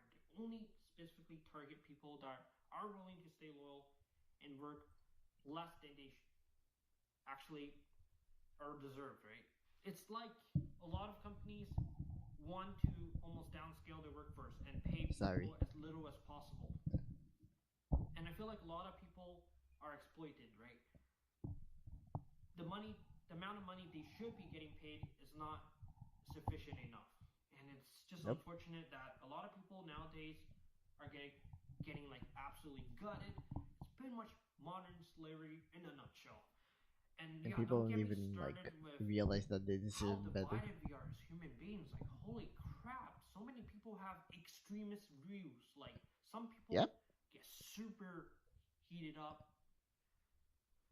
by like people's political views, religion, and it's almost like you antagonize people with opposing views. For example, if I'm a liberal, you're a conservative, you're gonna be calling me names. Like, you're gonna be super immature about it. That's kind of crazy. You're gonna call me like freaking libtard, like a freaking dang toddler.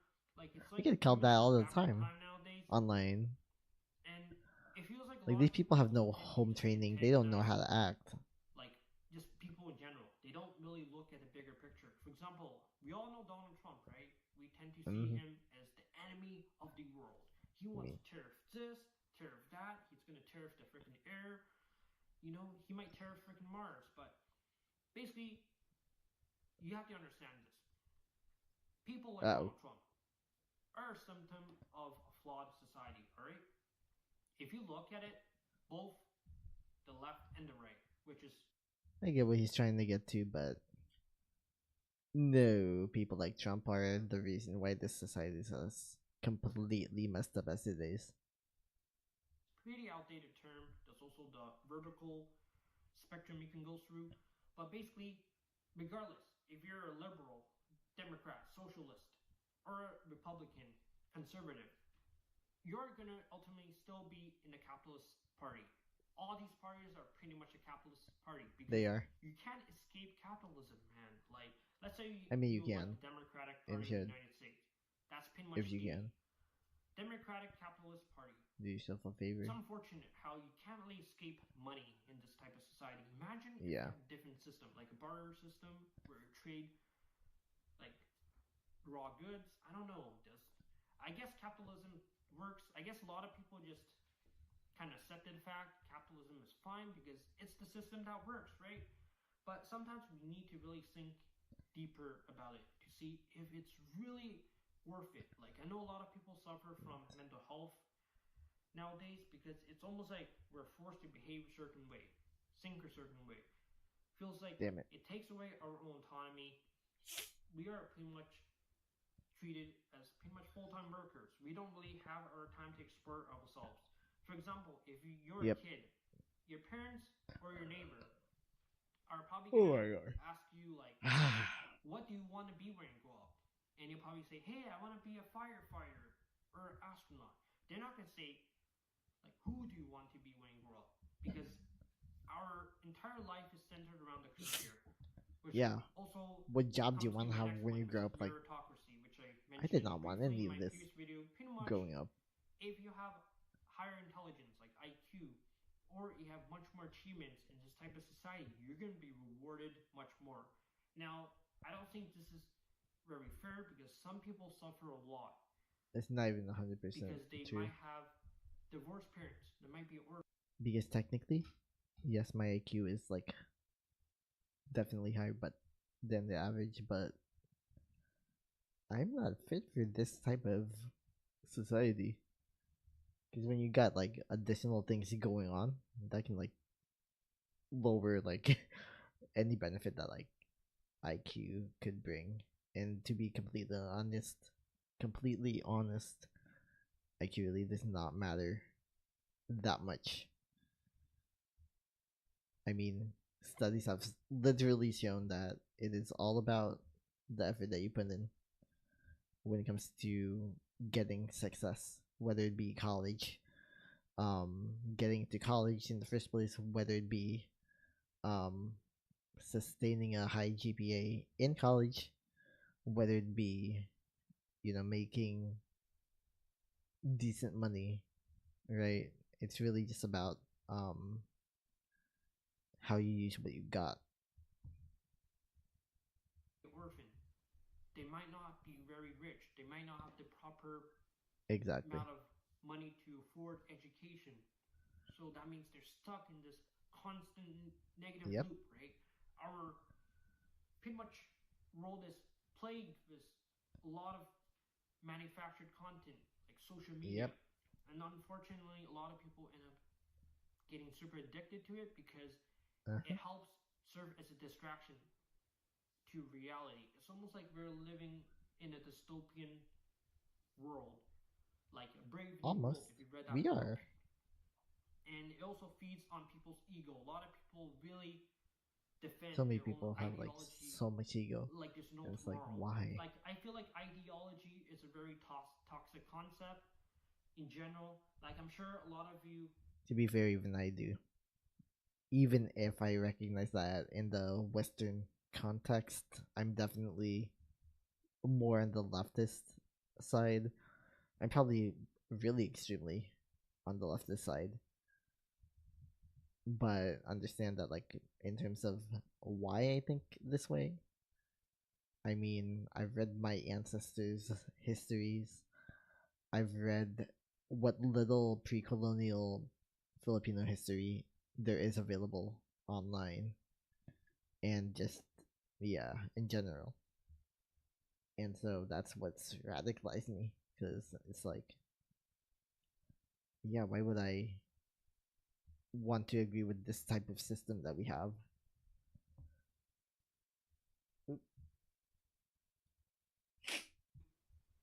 Might follow some sort of ideology. It doesn't matter if you're like a Christian, you support LGBTQ rights, you're a feminist, maybe gun rights. So many ideologies, right? It's like people tend to like I to don't know associate themselves with what was an that. ideology and pretty much treat everybody that believes their own worldview and ideology as family. When everyone else is pretty much your enemy. Yeah. It's a very shallow way of thinking, but unfortunately, I see people fight all the time, not just online social media. I see people literally fight physically in person because of it, which is absolutely ridiculous. Personally, for me, I don't care about ideology. I don't really have my own ideology. I don't care about politics. Like, I don't really like to pick sides. And yeah, religion is a completely different topic, which I really can't really discuss because I'm not really knowledgeable enough about that. And it's just very complex. There's a whole. Yeah, so there's a lot of crap things that's happening in the world right now. Like, why does the world have to run, like, depend on money so much? Like, I know some people say money doesn't really buy happiness. Even if I don't like 100% agree with his points, I guess I'll give him a like. Like, sure, there's some millionaires that are depressed, but let's be honest, money does help a bit. Some people just really need money, and by saying need, I mean like maybe their family members are in a hospital, they need to pay the medical bills. Who doesn't need It just money? feels like the world is not fair. God. And I know I'm complaining. You might think I'm someone who's a bit spoiled, I'm about maybe, to play or out of someone free. who's out of touch with reality. And sure, I don't want to pay 14 bucks. remember, By my. not everyone's worldview is going to be like even that great. I feel like there's not no perfect worldview. Some people might think the worldview is the right one, but we need to look at ourselves that no one's ideology and worldview is perfect. It all has flaws. We need to sometimes just humble up, accept us for who we are, because I feel like nowadays people have too much, almost of an ego, to accept that they're wrong in a way. Yeah. Like, when was the last time you saw That's someone kind of true. surrender in a debate, right? Like, not just a political debate. Maybe you were debating with your friend on, like, if a movie is better or not, like which movie is better. It's happened to me. I was not the one to surrender though. They surrendered to me. Surrendered, as in they learned the lesson. You know, they saw things from my perspective, and they were like, "That's an interesting one." It's happened pretty recently on Facebook of all places. That's where it seems to happen. It's kind of weird. I still get weirded out because I'm like, oh, I guess I can't be angry anymore. Okay, what do I do with this? And they just spend the rest of the day like trying to forget. And it's just like, what is the whole point, man? Like, I feel like a lot of times humans know that they are never going to back down. They just like to take sides. And True. I feel like it's due to humans like wanting a sense of belonging, right? We used to be tribal people. That was a whole natural selection that went on, like Darwinism, right? Yep. Basically, if you didn't form allies, you'll be long dead. So humans really needed ways to befriend others, rather through manipulation tactics or just bargaining. Humans needed to survive in a pack. And you could say that some traits definitely passed on to this day. And it's unfortunately how like society has changed. It's like money runs the world much more than before. That's pretty much what everyone pretty much also talks about. Ultimately, like, people like to spend money to show off to their friends and others. Like, people want to be acknowledged, respected. And yeah, it's just unfortunate. There's like so many more examples. Like, I just feel like a lot of people don't really end up being very open-minded about it. They just think that, oh, this is just the way life is, right? Like, stop complaining, just work harder, just get a proper education. Yep, it is what it is. And they use that as an excuse to just like keep the system as is. And it's like, you really think that this is the pinnacle of life? I am so sorry for you. For education, go to school, go to trades if you have to, but man, I can see why some people don't really like 9 to 5 because of the way people are treated. It's like, I can't really blame a lot of companies because that's the way capitalism works, you know? It's like, how did I not see that? But yeah, I'm sure there's a lot of things I missed. But ultimately, I just want to say that I hope you all are doing well. I know this is a bit of a negative topic, but I just wanted to really share what's been going through my head. It's pretty late right now. It's like almost 10:30. I should have probably like... It's almost 2:30 a.m. here. Oh my god. I was not supposed to be streaming for this long. Took some notes, but I'm just a bit tired, so I'm probably just going to conclude this. But thanks for listening to my rant. I know like it's been quite all over the place, but things, hopefully you can understand. This will be open discussion, so let me know in the comments. And yeah, feel free to join my Discord server if you want to help me build my community, where we just be honest with the state of the world and share our feelings to others.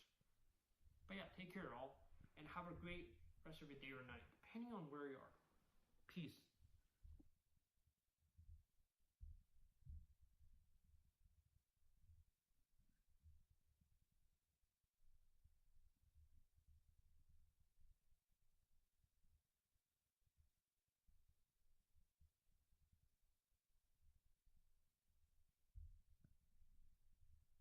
Damn. Yeah, there's no way. I'm defeated, aren't I?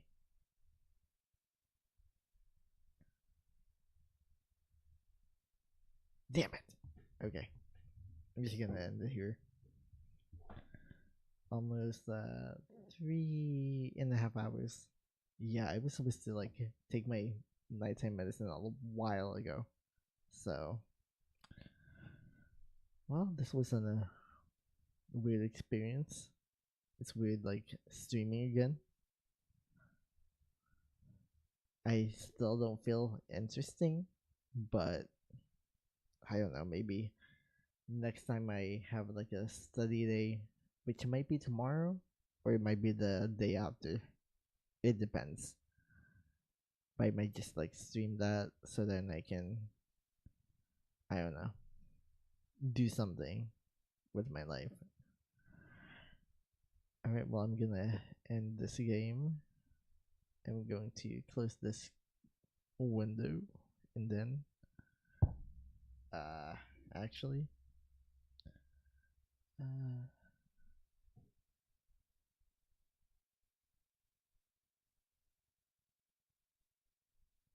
yeah, actually, you know what? Let's,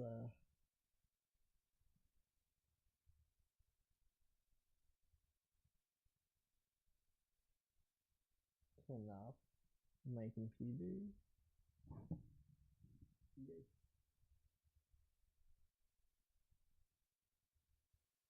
Yeah, let's turn that off.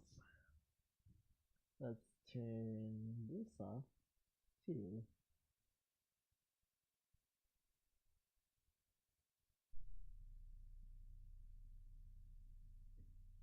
Yeah, I might try to do this one day, but not today.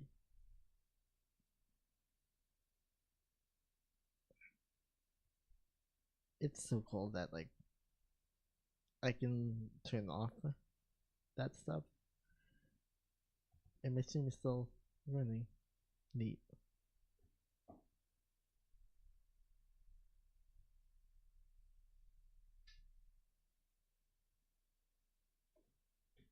Turn off my DSLR. My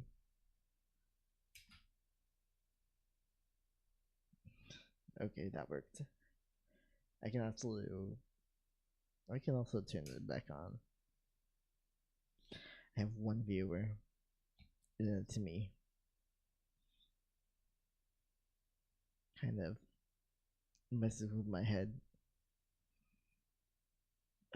Okay.